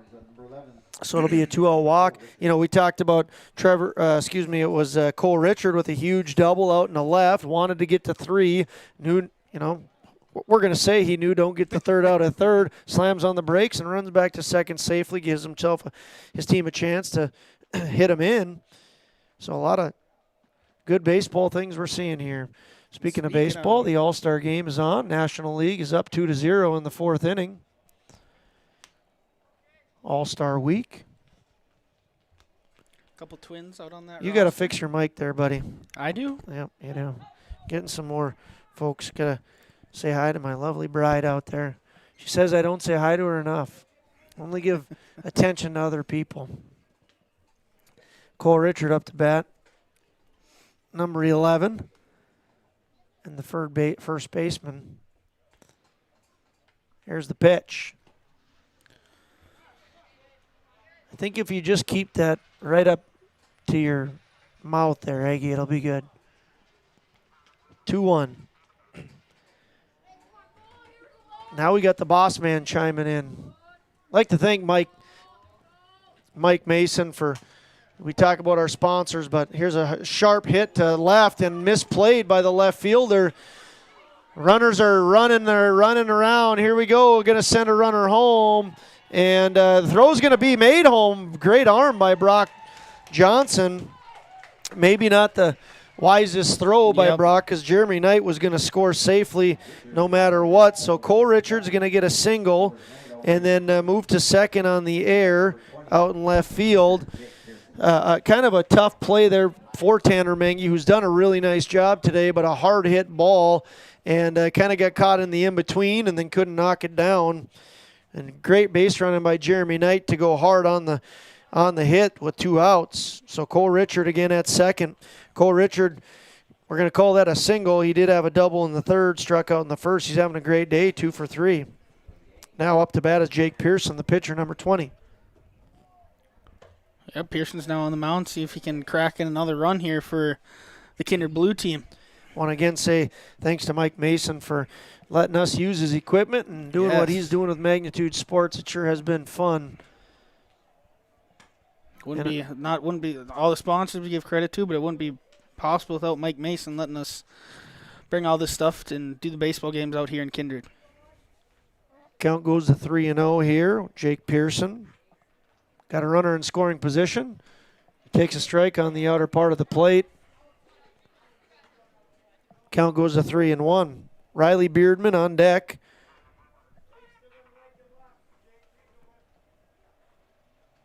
Scores 8-1. The Blue finally crack it. Here now they're continuing to threaten. Jake Pearson draws the walk. brings up number 30, left fielder, Riley Beardman. Riley Beardman coming to the plate. Big spot here. I mean, down 8-1, you need to chip away in these last 3 innings. Riley Beardman 0 for 2, flow out to left, grounded out to short. Here he takes a ball high. Count goes to 1-0. Little 2-out threat here for the Blues. They had a walk, sharp base hit, ended up scoring a run, and now another walk. Here's a ball hit right down the left field line. It's going to be fair. You know, the one thing there that Cole Richard might look back on is just make sure he's running hard. And now he's caught up. Foul. He thought it was foul, and it's going to be trouble for the blue team.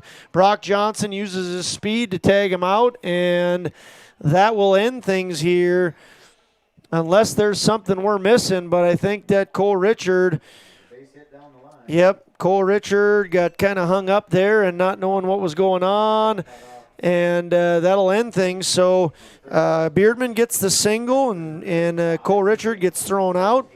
We have a new score. The new score will read 8-1. Also, in case you're wondering, Byron Buxton just did hit a home run in the All-Star game. All right, we'll see you in a little bit.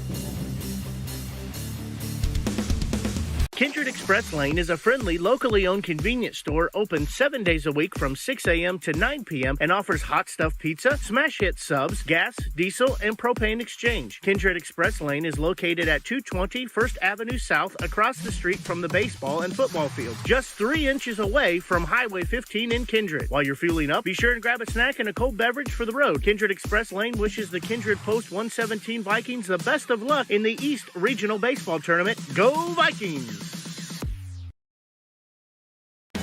Runnings is celebrating 75 years in business with an incredible 2022 Ford truck giveaway. Just imagine you hitting the road in a brand new fully loaded Runnings Red Super Crew 4x4 truck. Don't imagine it. Make it happen by entering to win now through August 10th. To register, grab a prize card from your local Runnings store or visit runnings.com/2022 Ford truck giveaway. No purchase necessary. Must be 18 or older to enter. Enter to win today. And thank you for shopping at Runnings, your home, farm, and outdoor store. Jamie Swenson, Senior Associate with Park Company Realtors, will help you find the home you're really looking for in your real estate endeavors. Growing up in Gary, Minnesota, and graduating from NDSU, Jamie has made her home in Kindred, proudly cheering on the home team in blue. Selling or buying? Make that home run call to Jamie at 701-799-1779 or visit connectwithjamie.com to browse new listings and listen to the Realtor Moms podcast. Jamie Swenson of Park Company Realtors supports the Kindred players of today and the hometown rookies of tomorrow.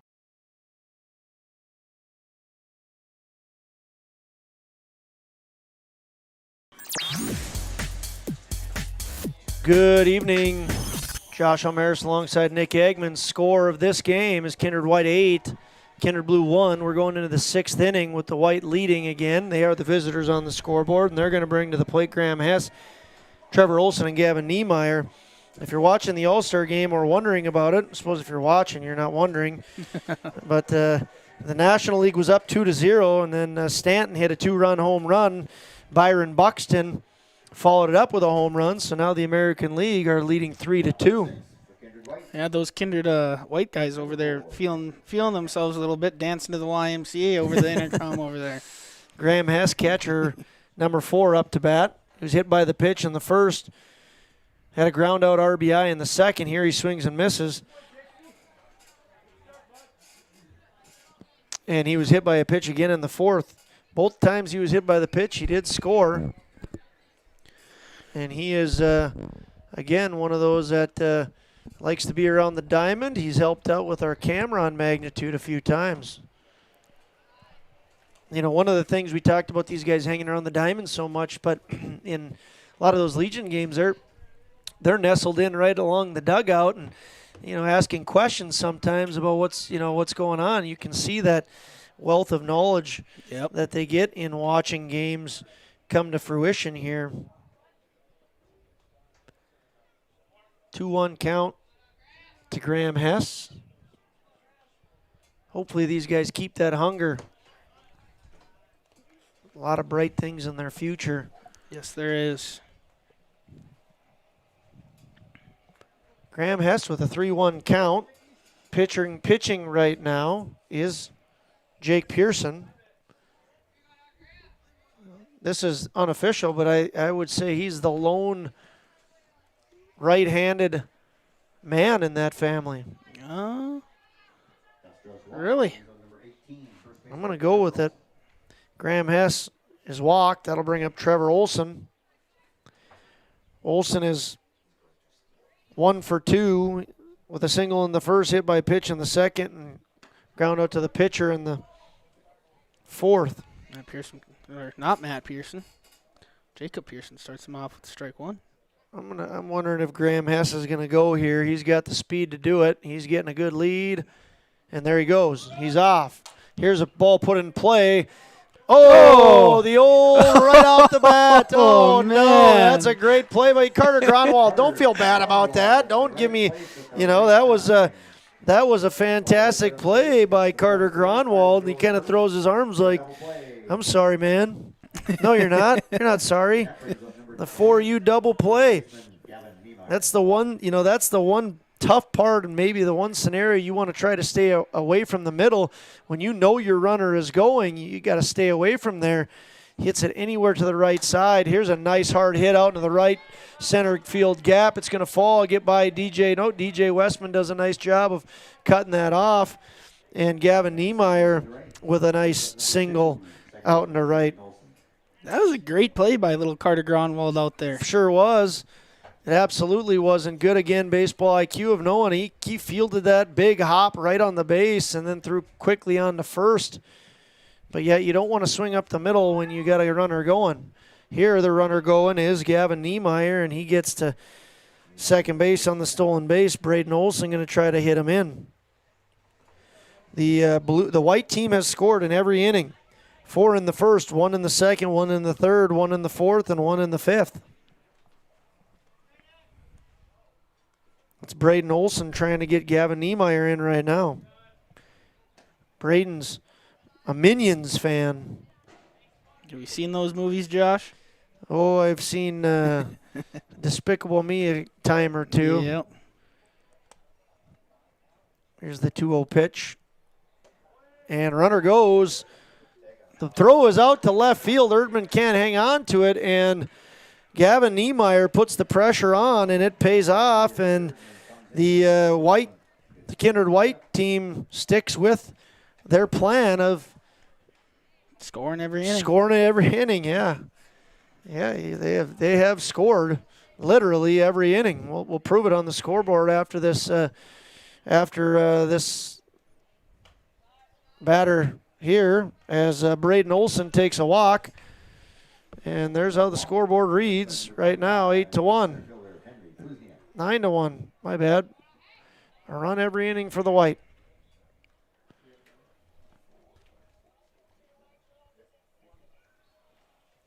Now batting and put into play immediately. Excellent play by Gronwald. Very good read. Kuzna is retired on the 6-3 putout. Carter Gronwald, good attack. Realizes that ball he can get either in the air or on the first hop, and he attacks it, gets it on the hop, and throws quickly on to Cole Richard. We have a new score. It's 9-1. We'll be back in about a minute and a half.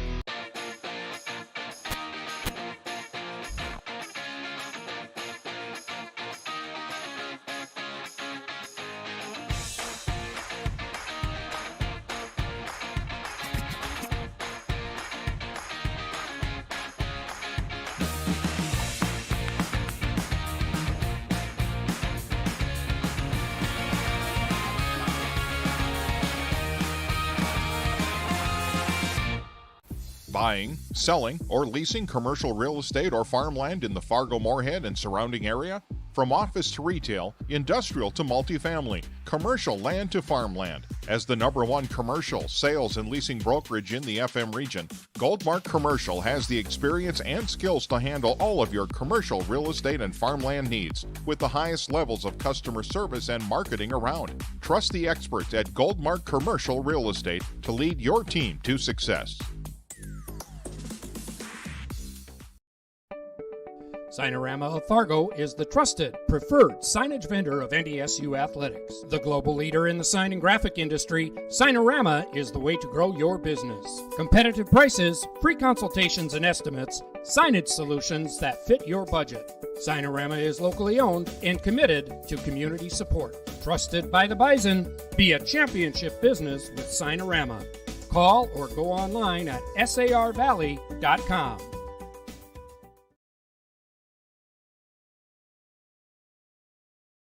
The Knickerbocker in Hickson, North Dakota is the place for you and your friends to come and enjoy cold drinks, great food, and sports all under a friendly and fun atmosphere. Whether it's the Vikings, Twins, Wild, NDSU Bison, or one of your favorite teams, watch all the games at the Knickerbocker. Open Monday through Friday, 11 a.m. to 2 a.m., and Sunday, 12 noon to 2 a.m. You can find the Knickerbocker at...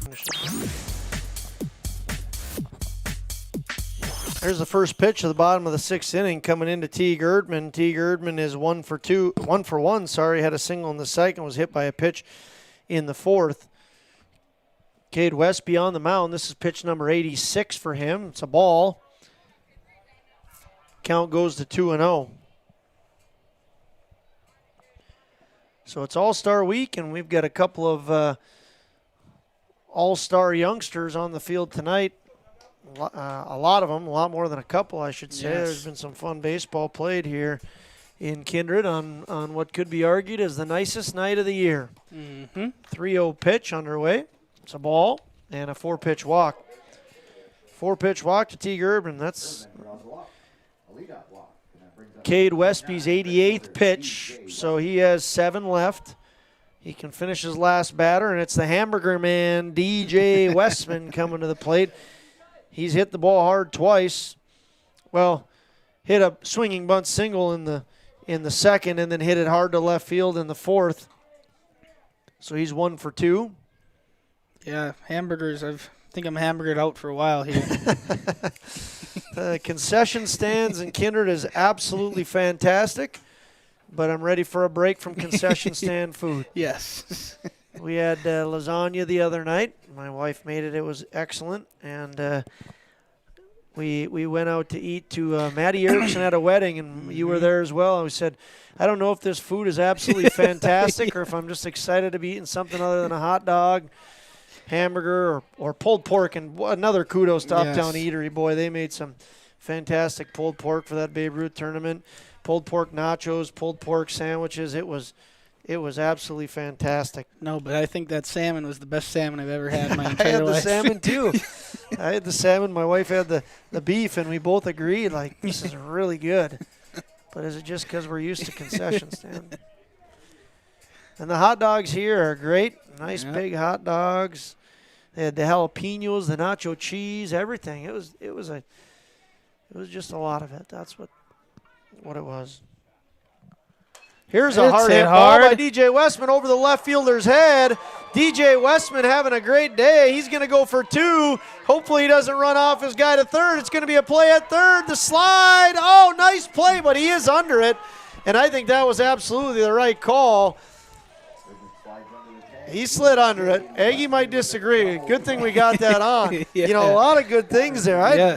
Teague Erdman hustling on to third base, and he was going hard. DJ Westman with a nice double and a great relay out and left there. Yes. Left fielder was Tanner Mengi, just having a great day, finding himself involved a lot. He threw on to Johnson, and Johnson threw a strike over to Gavin Niemeyer. They just couldn't come up with it.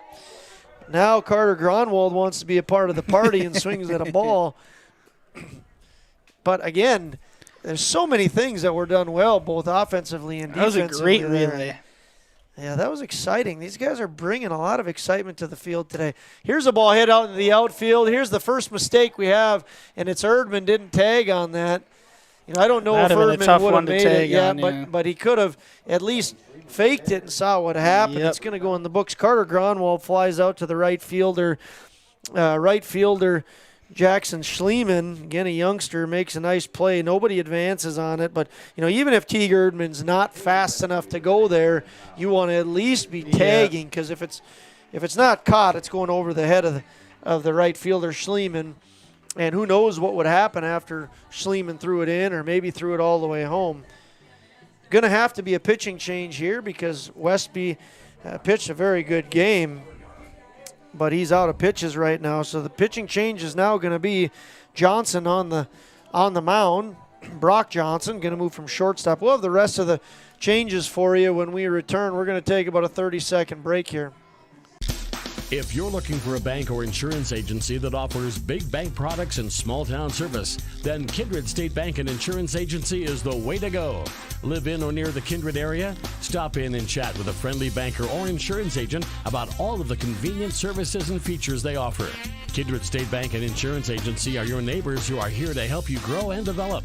Kindred State Bank and Insurance Agency. Member FDIC, Equal Housing Lender. Online at kindredstatebank.com. MLGC's story began in 1906 in the rural communities of Enderlin and Cooperstown. Today, MLGC is a fourth-generation family-owned company that can deliver ultra-high-speed broadband, TV, telephone, and advanced business services to customers on a 100% fiber optic network. Now available in several rural communities, including Kindred. In an era of exploding technology, MLGC's goal is to deliver future technologies that make rural North Dakota a vibrant place to live and do business. Visit them today, MLGC.com. MLGC, moving you at the speed of light.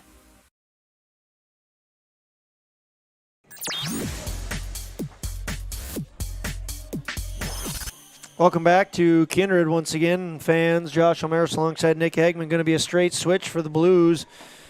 For the Whites. The Kindred White team now is going to have Brock Johnson pitching, and Cade Westby moves to short. Cade Westby over the pitch count. Cade Westby pitched 5 1/3 innings and gave up 6 hits. He only gave up 1 run and did a very nice job of putting his team in position to win this game. Now on the hill is, again, Brock Johnson. First pitch is fouled off right over our heads. Throws that thing pretty hard down there. Tyler Gronwald up to bat. He's put the ball hard into play twice, F7, F6, and he also struck out in the second. He's 0 for 3. Here's the pitch. He can bring it. Brock is a strong kid. And he's working a 1-1 count right now.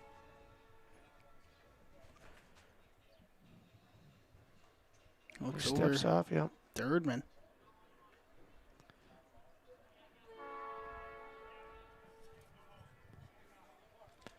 Here's the set.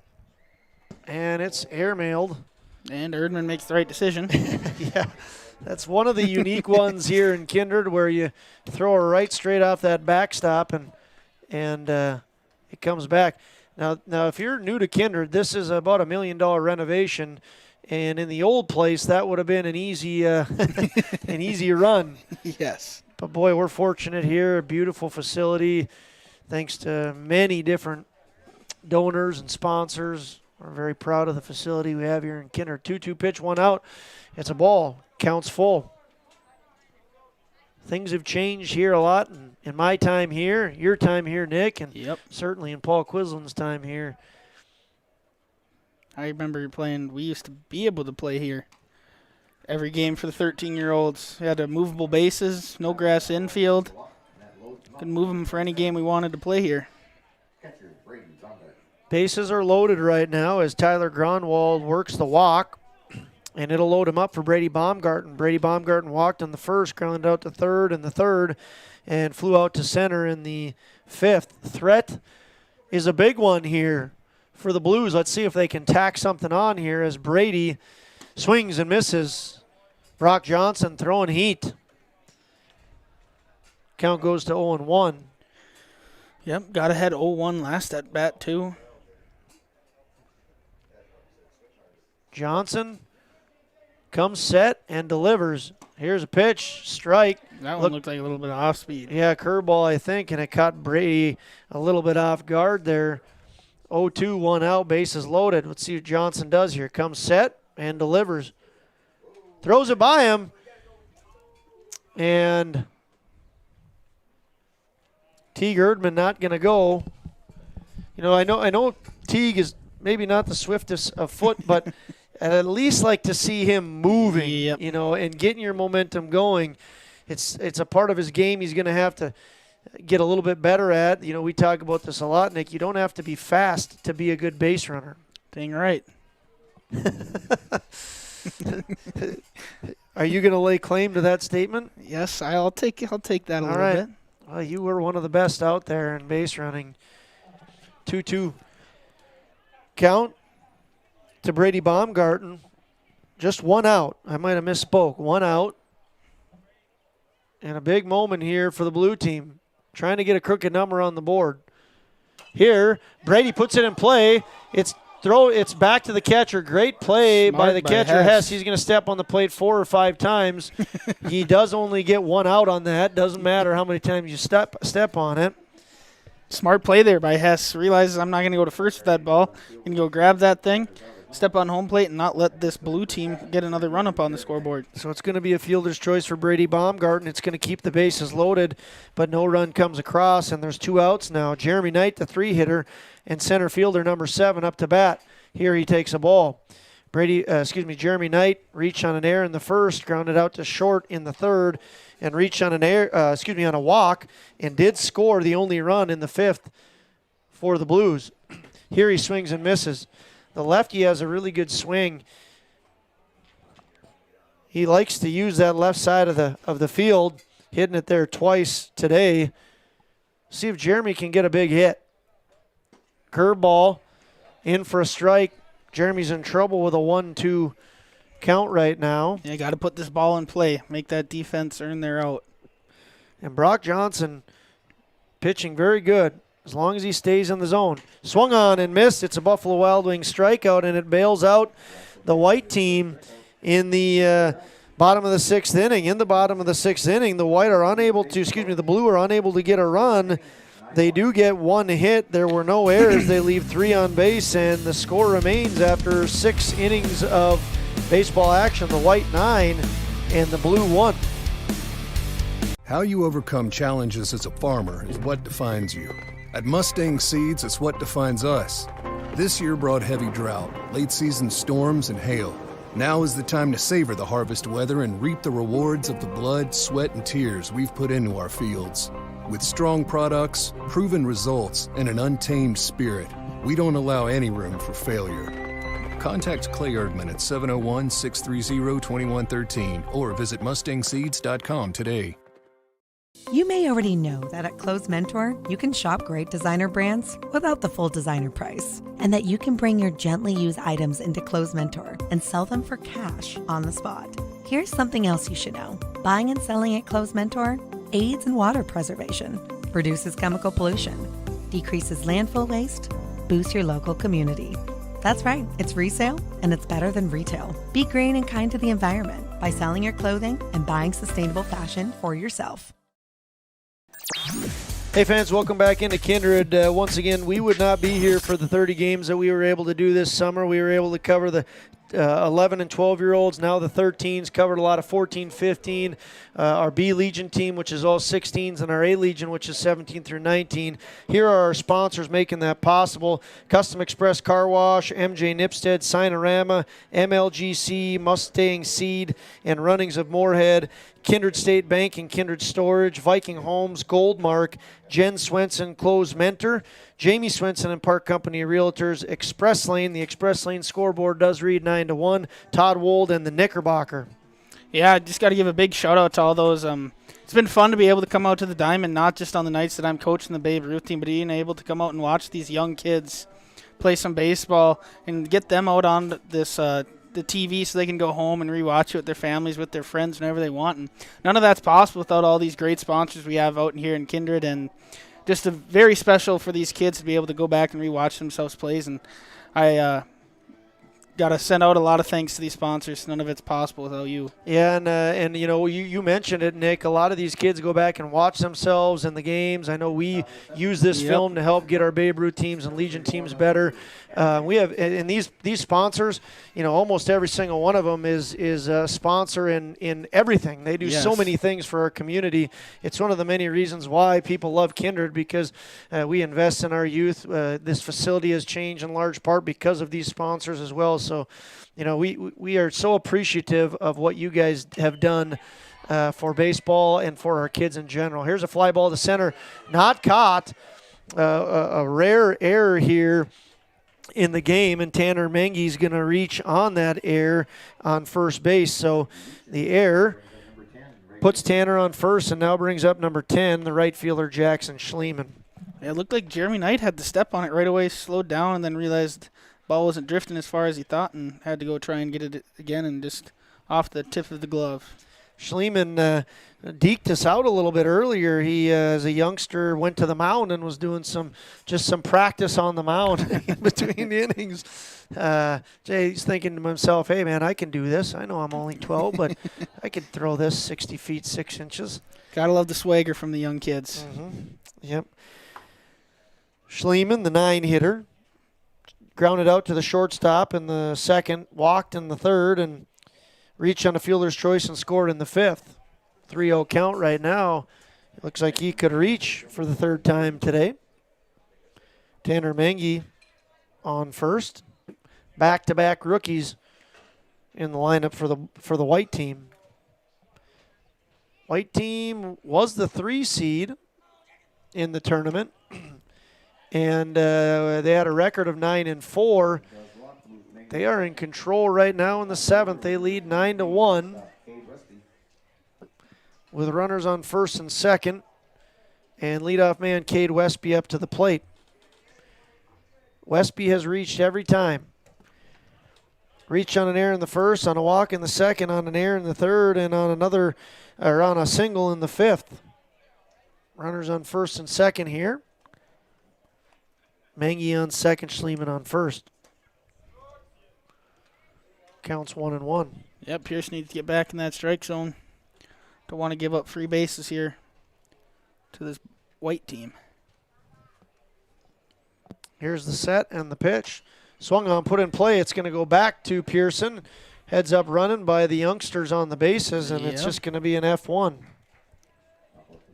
A lot of time you see those runners take off going right away when that ball's hit.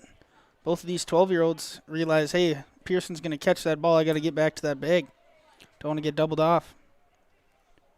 Here's the set and the pitch. It's a ball down low, nice block, but the runners do try to advance. Erdman lets that ball get by him. Got to knock that one down, and the ball's out in left field. Good aggressive running by Tanner Menge. He'll advance home on the air, and Schliemann follows up nicely. Another run across for the white team. Brock Johnson up to bat right now. He's 1 for 3 with a walk. 1-1 count, 1 out here in the 7th inning. Scoreboard reads white. 4 runs across in the first, and then 1, 1, 1, 1, 1, 1 in the 2nd through the 7th. That's efficiency. Yes, it is. Giving yourself a good shot to win there when you do that. I don't know many games I've seen a team score every single inning. Ooh, this one is hit deep to hard. left field. Brock Johnson gets a hold of it, and he's going to be running. I think he's going to take 3, and he's not going to slow down from there, I bet. Runner's going to come across easy, and Oakley DuBois says, stand up, young man. Great hit. Gives him a big, healthy low 5 there. Brock Johnson finds the barrel of the bat, and Jackson Schliemann runs home. That's a big hit. Big hit out to left field by Brock Johnson. Now batting will be Graham Hess. Well, Brock Johnson, we said he's an Aaron Judge fan. There is a number 99 jersey in Babe Ruth. Yep. He might have dibs on it next year. He's hitting like Aaron Judge today. Adam Mark and Riley Sunram.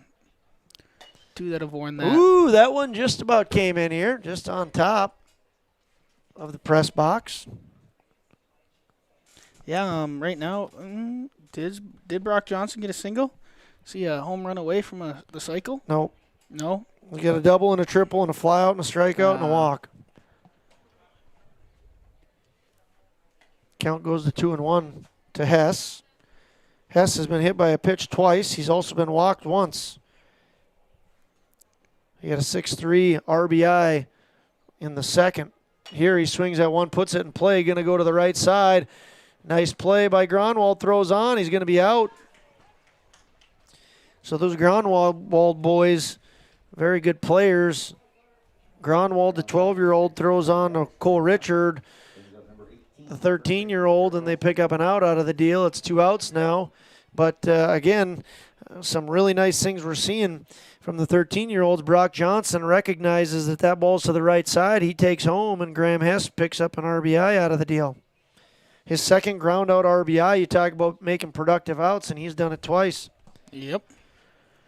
Put that ball in play, get an RBI. Trevor Olson up to bat now.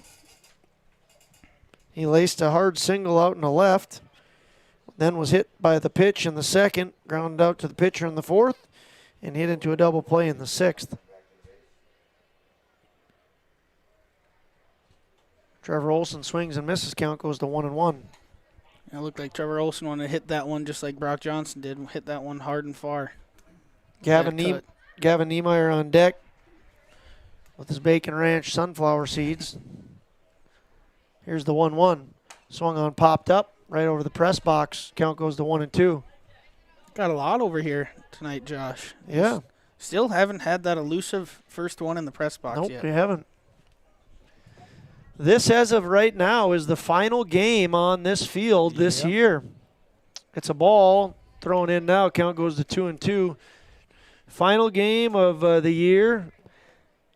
Paul Quislen up here. I don't know if he could say how many games have been played on this field. Probably could just summarize it with a lot. A lot. Base hit by Trevor Olson, up the middle. Nice piece of hitting by him, and he gets into first.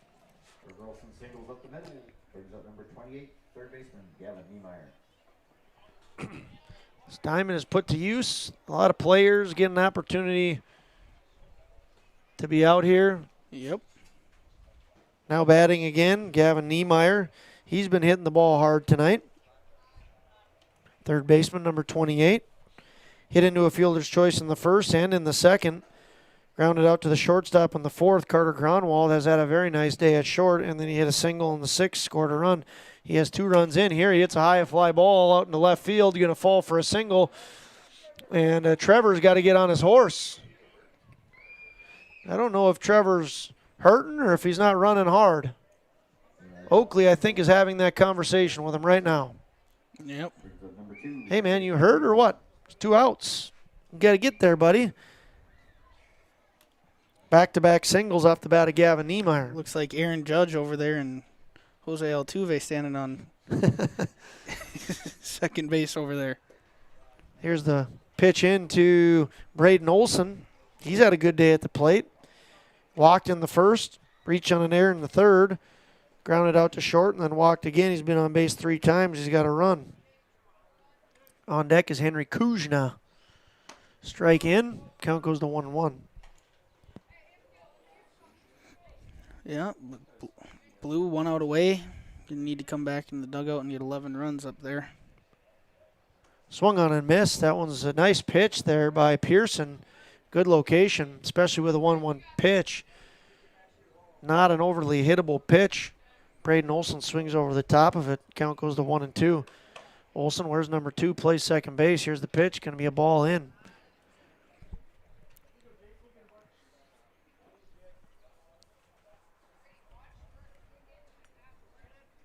Pearson checks first, comes set, checks first again. And here's the pitch. Ball gets by the catcher. Good running there by Olson. It doesn't look like he looks like he's healthy. A little bit, yeah. So Olson in at third on the pass ball. Gavin Niemeyer gets to second, and Braden Olson has 2 more runners in scoring position. Here's the set from Pearson, and the pitch, 3-2, 2 outs, ball 4. Third walk that Olson has picked up. I'll load up the bases. Henry Kuznia is up. Center fielder number 25. 1 for 4. Henry is. Henry Hank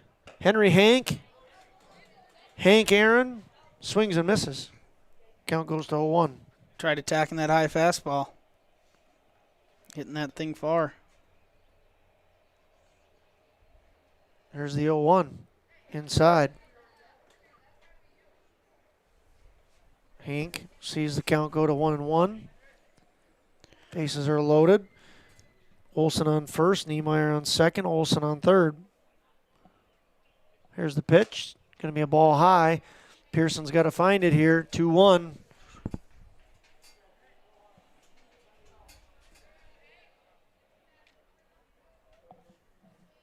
Here's the 2-1. Hank swings and misses. Going to be fouled off. So it wasn't a swing and a miss. No, it was not. Tipped off his bat, and then off the glove of the catcher, Brady Baumgarten.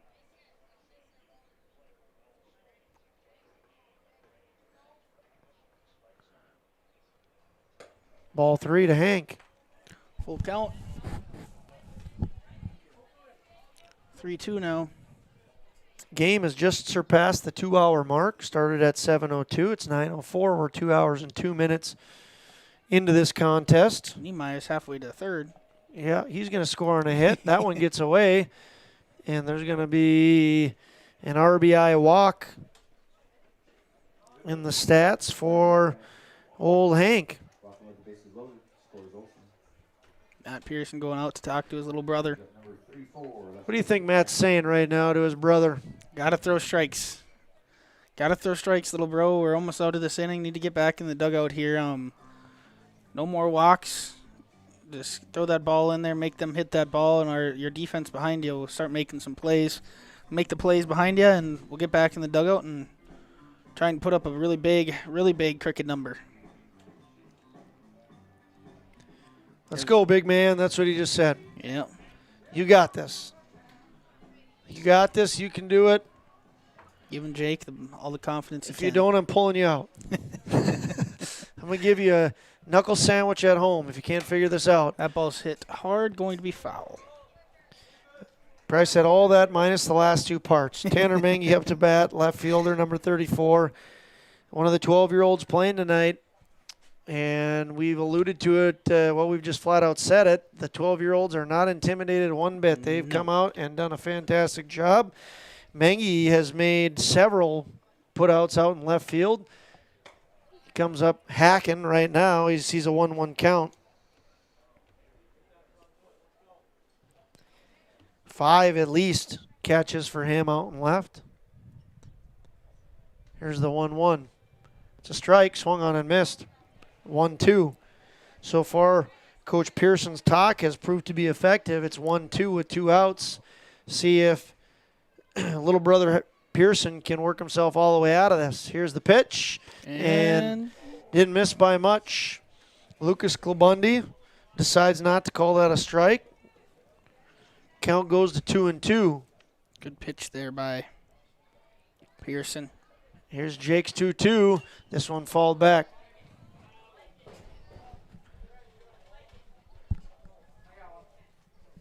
The officials tonight have decided they're coming out in full gear. Fun to see that. They're taking this seriously for these youngsters. Yeah, they just had a full weekend of umping, too, over in the Pee Wee Rookie Tournament. They did.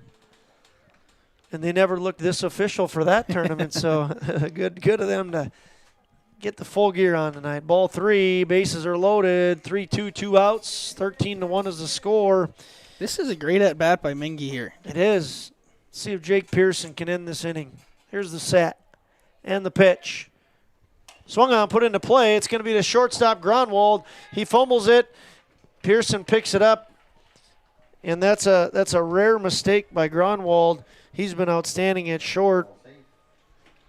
So Mengi will reach on the air. Niemeyer will come across. Olson to third. Kuzna to second. And now the 9-hitter, Jackson Schliemann, to the plate. The lefty, 12-year-old. Pops it back. Out of play. Good hustle there by Brady. Nothing he can do, though. Nope. Don't think anyone would have gotten to that ball.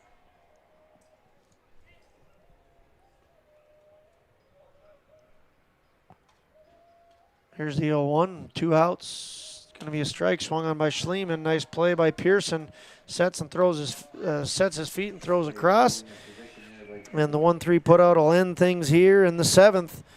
The white team bats around, gets 5 more runs, and we have a new score after 6.5. It reads white 14, blue 1.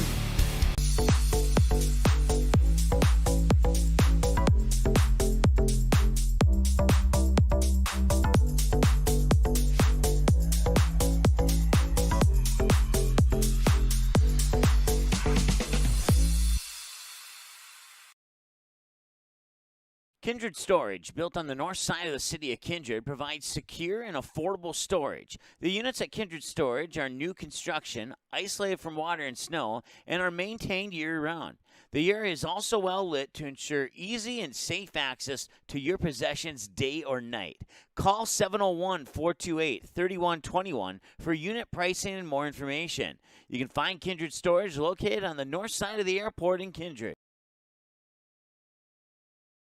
For any accounting needs you may have, Todd R. Wold, Certified Public Accountant, has you covered. From bookkeeping and financial reports to tax planning and preparation, individuals and businesses, he's here to help you achieve your dreams. Give him a call. Todd R. Wold, CPA, 701-356-1040. You can also visit wold-cpa.com. Best of luck to Kindred and both teams in today's game.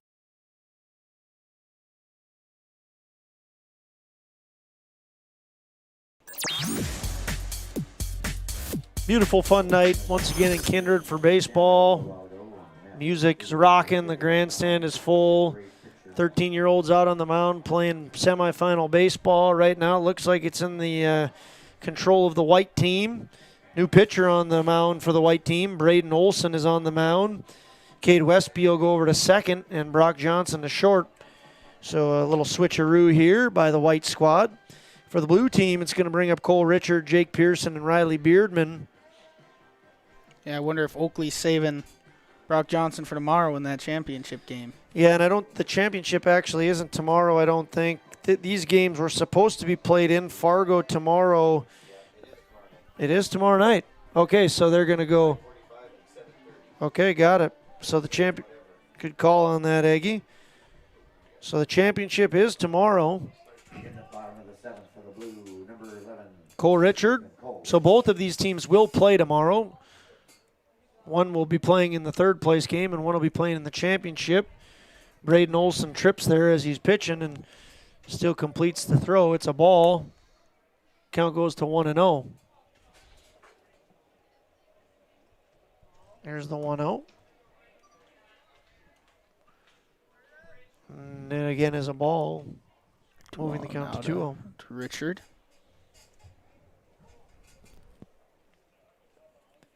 Cole Richard and a strikeout in the first inning, a double in the third, and a single in the fifth.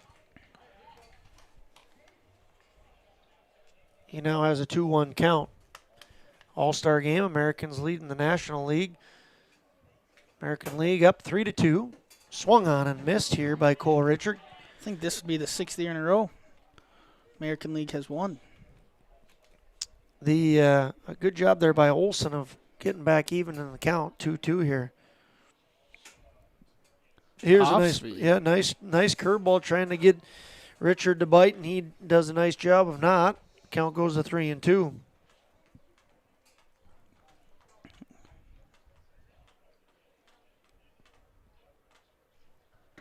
Here's a ball and a walk. Cole Richard. Didn't like it. Yeah, it looked like he wanted to hit that ball. Oh, he's reached 3 times tonight. Yeah. And, that's part of what you got to do as a batter is don't make yourself swing at something where you're going to get yourself out. He didn't have a pitch he could hit. Take the walk. Need a lot of runners if you're the blue team. Yep. I'll bring up Jake Pearson. Flew out to left 2 times, once in the first, once in the third, and then he walked in the 5th. Takes a strike here. Braden Olson on the mound. Loves his dill pickle sunflower seeds. Atta boy. Surprised I didn't figure that thing out when he's over at the batting cage some more often. If I would have known, I would have went over there and stolen all of his seeds. Just like you do with all your players' seeds in the dugout. Yeah, you know, it's just a community thing, Aggie. Community seeds. Do the kids know that? That they're community seeds? Yep. Of course, they know it now. 1-2 count here to Pearson. Sounds like you learned well from me, Nicholas. Yes. It's that coach tax. 2-2 count here from the pitcher number 2.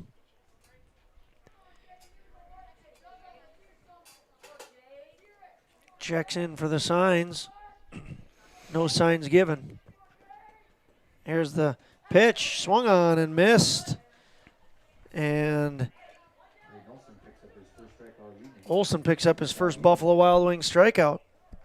It's going to bring to the plate Riley Beardman, left fielder number 30.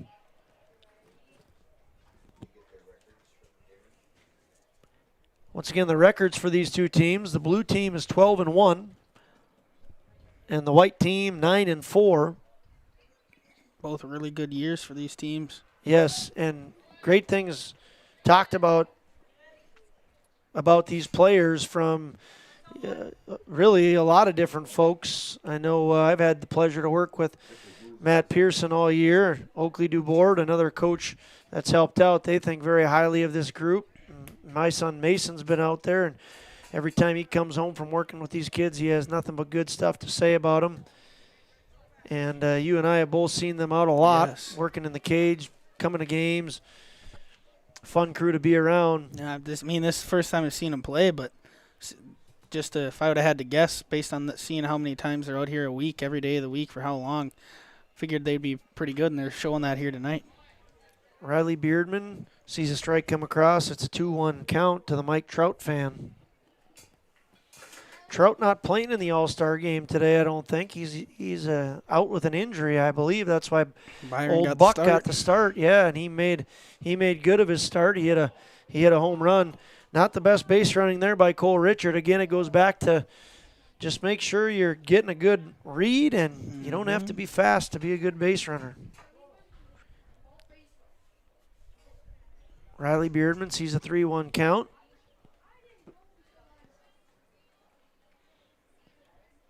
Braden Olson will see if he can throw a strike.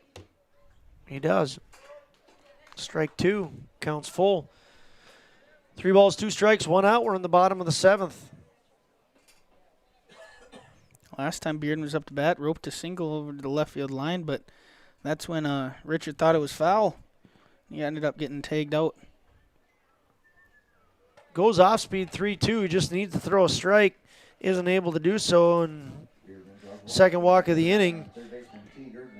Yeah, as a coach, I'm okay with the pitcher going off speed 3-2, but you dang well better make it go in there as a strike. Yeah, you need a strike, especially when you're in control of the game like this. Teague Beardman up to bat.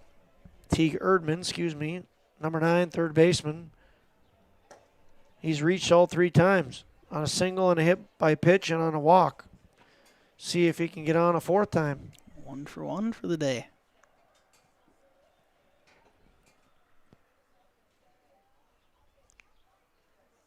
Here's the set. Oh, that is and a the balk. full pitch. No, I think he just went from the full. Oh, nope. He came set and then went from the full. Oh, gotcha. Okay.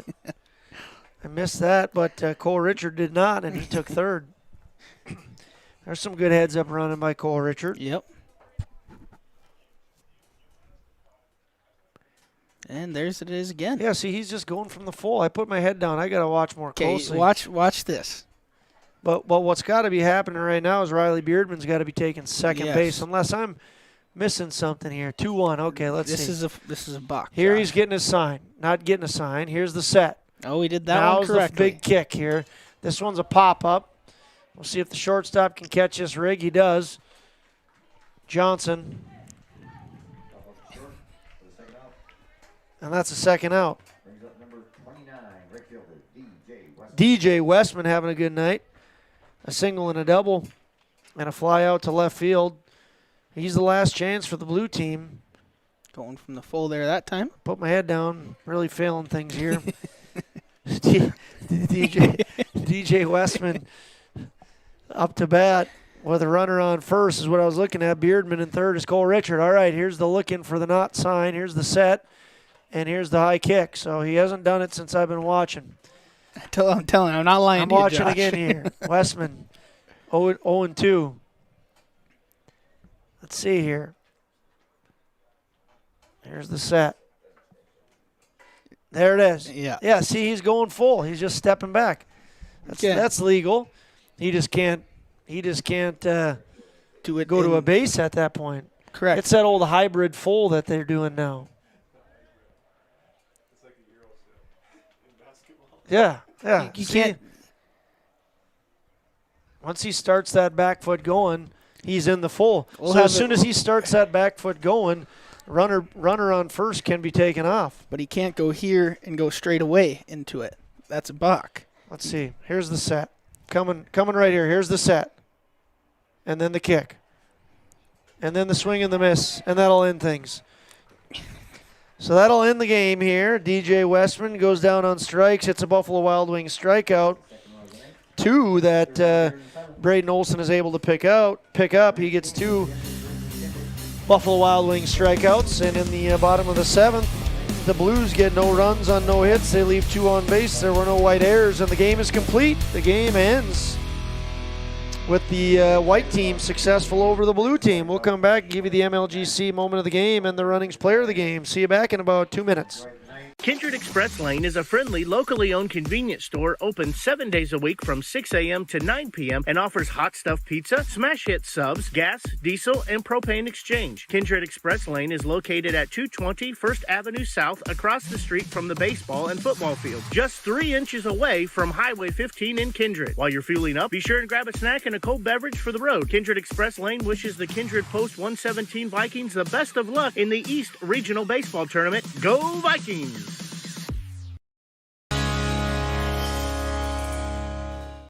Jamie Swenson, Senior Associate with Park Company Realtors, will help you find the home you're really looking for in your real estate endeavors. Growing up in Gary, Minnesota, and graduating from NDSU, Jamie has made her home in Kindred, proudly cheering on the home team in blue. Selling or buying? Make that home run call to Jamie at 701-799-1779 or visit connectwithjamie.com to browse new listings and listen to the Realtor Moms podcast. Jamie Swenson of Park Company Realtors supports the Kindred players of today and the hometown rookies of tomorrow.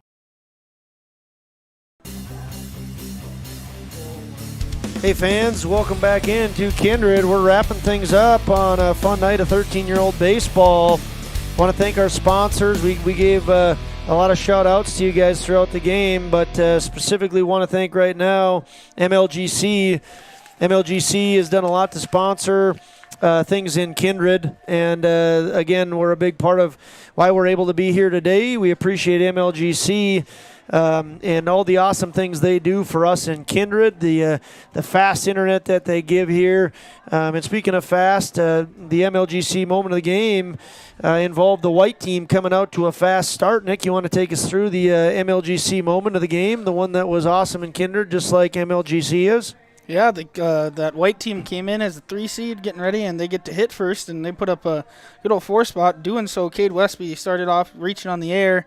Then Brock Johnson reaches on the walk. Graham Hess reaches on the hit by pitch, and then Trevor Olson grounds out into a 6-4 put out. No, he had a single. Yep. He had a single, and then he got thrown out. He got thrown out going to second. Yep. No. Gavin Niemeyer put it into play. Yes, that's what I got. Then Olson got thrown out going to second. And then ended up Blues getting out of that inning with Niemeyer scoring, Hess scoring, Johnson scoring, Westby scoring for the white. Blue got out of that inning and just couldn't really get the bats going. And from that point on, the white stayed with that 4-run lead and it just expanded on it every inning. And that MLGC moment of the game was in that first inning, putting up 4 runs and keeping the gas pedal on the rest of the game. Yeah, doing a good job of putting the ball in play and taking advantage of the freebies that they got. So kudos to the hitting attack there of the Kindred white team. That's going to be what we give the MLGC moment of the game to, coming out right away and taking control of this game. There were some other cool moments in this game that I'm just going to give a little bit of love to. Tanner Mengi, Jackson Schliemann, Carter Gronwald, 3 youngsters that came out and were not intimidated at all. Tanner Mengi had, I think, 5 nice catches out in the outfield. Jackson Schliemann put the ball in play every single at-bat, as did Carter Gronwald. Tanner Mengi actually did -1 at-bat, so they came out and really did a nice job. I want to give some love to Tyler Gronwald. Looked really, really sharp at shortstop, made a lot of nice plays. Brock Johnson looked great at shortstop as well when he came in and pitched. Was throwing really good. Cole Richard had a really nice double in the 3rd inning and ran the bases incredibly hard. Wanted to get to 3, stopped and slammed on the brakes when he knew he wasn't going to make it, and got back safely to second base. So there was, any other moments we're missing out of this? I don't think Nick, so. from these young. This whole night was a great moment. These kids coming out here and getting to play on the diamond for the first time ever. All these kids and in front of all their fans and parents, and just a good night for these 13 and 12-year-olds. Next thing we need to award and thank is Runnings in Moorhead. They sponsor our Runnings Player of the Game, and again, you could give it to a variety of different people. We kind of talked off air about a few, but who did we decide on, Eggie? I think we decided on Cade Westby, starting pitcher for that white team, Kindred white team. He pitched 5 1/3 innings, gave up just 1 run, 6 hits. That's absolutely enough to put your team in position to win a game. And then at the plate, he reached 4 of the 5 times he was up to bat. He reached on an error, walked, he reached on another error. He had a single and an RBI, and then popped out. So very effective on both ends of things. He certainly is deserving of being named Runnings Player of the Game. So a special congratulations to Cade Westby. Any final thoughts, Eggie, on tonight? We've talked about a lot of things and how fun it is to be out here on the diamond, one of the most beautiful nights. But any other things you wanna mention? I do not. It was a great night being out here watching these young bucks doing a little recruiting for next year for these the Babe Ruth team. These kids moving up, and just fun watching them come out and play on their home diamond one time this summer. As of right now, we don't think we're going to be doing any more Magnitude sports broadcasts of baseball this year. If that changes, we'll make sure that we get that message out. But I want to thank again our sponsors for making it possible. We were able to get 30 games on Magnitude Sports on YouTube. Big thanks to Mike Mason for all his help along the way.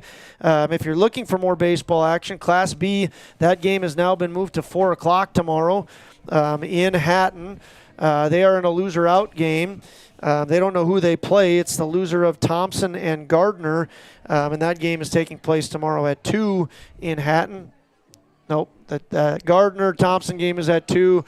The Kindred will play at 4 o'clock against the loser of that game, and then the Legion A tournament kicks off tomorrow. The Vikings are in action at 4 o'clock in Wapaton, taking on the Grand Forks Blues.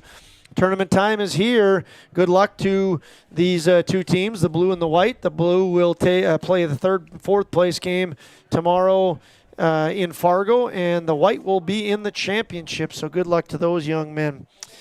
Aggie, it's been a pleasure. It's been a lot of fun. Yep, you guys probably gonna have to wait to hear our voices till football season. Yes, and that'll be here soon. But we've got some exciting postseason baseball underway before that. So hopefully Kindred Baseball can continue to do good things. I want to thank Mike Mason one more time. I want to thank you, Nicholas Eggman, for a fun baseball season. Thank you as well. For you and for Mike. My name's Josh Almaris. Hope everybody has a wonderful night. We'll see you back here sometime soon. The proceeding has been a presentation of the Magnitude Sports Network. Don't forget to subscribe, click the bell, and visit our website at magnitudesn.com for a schedule of our upcoming broadcasts.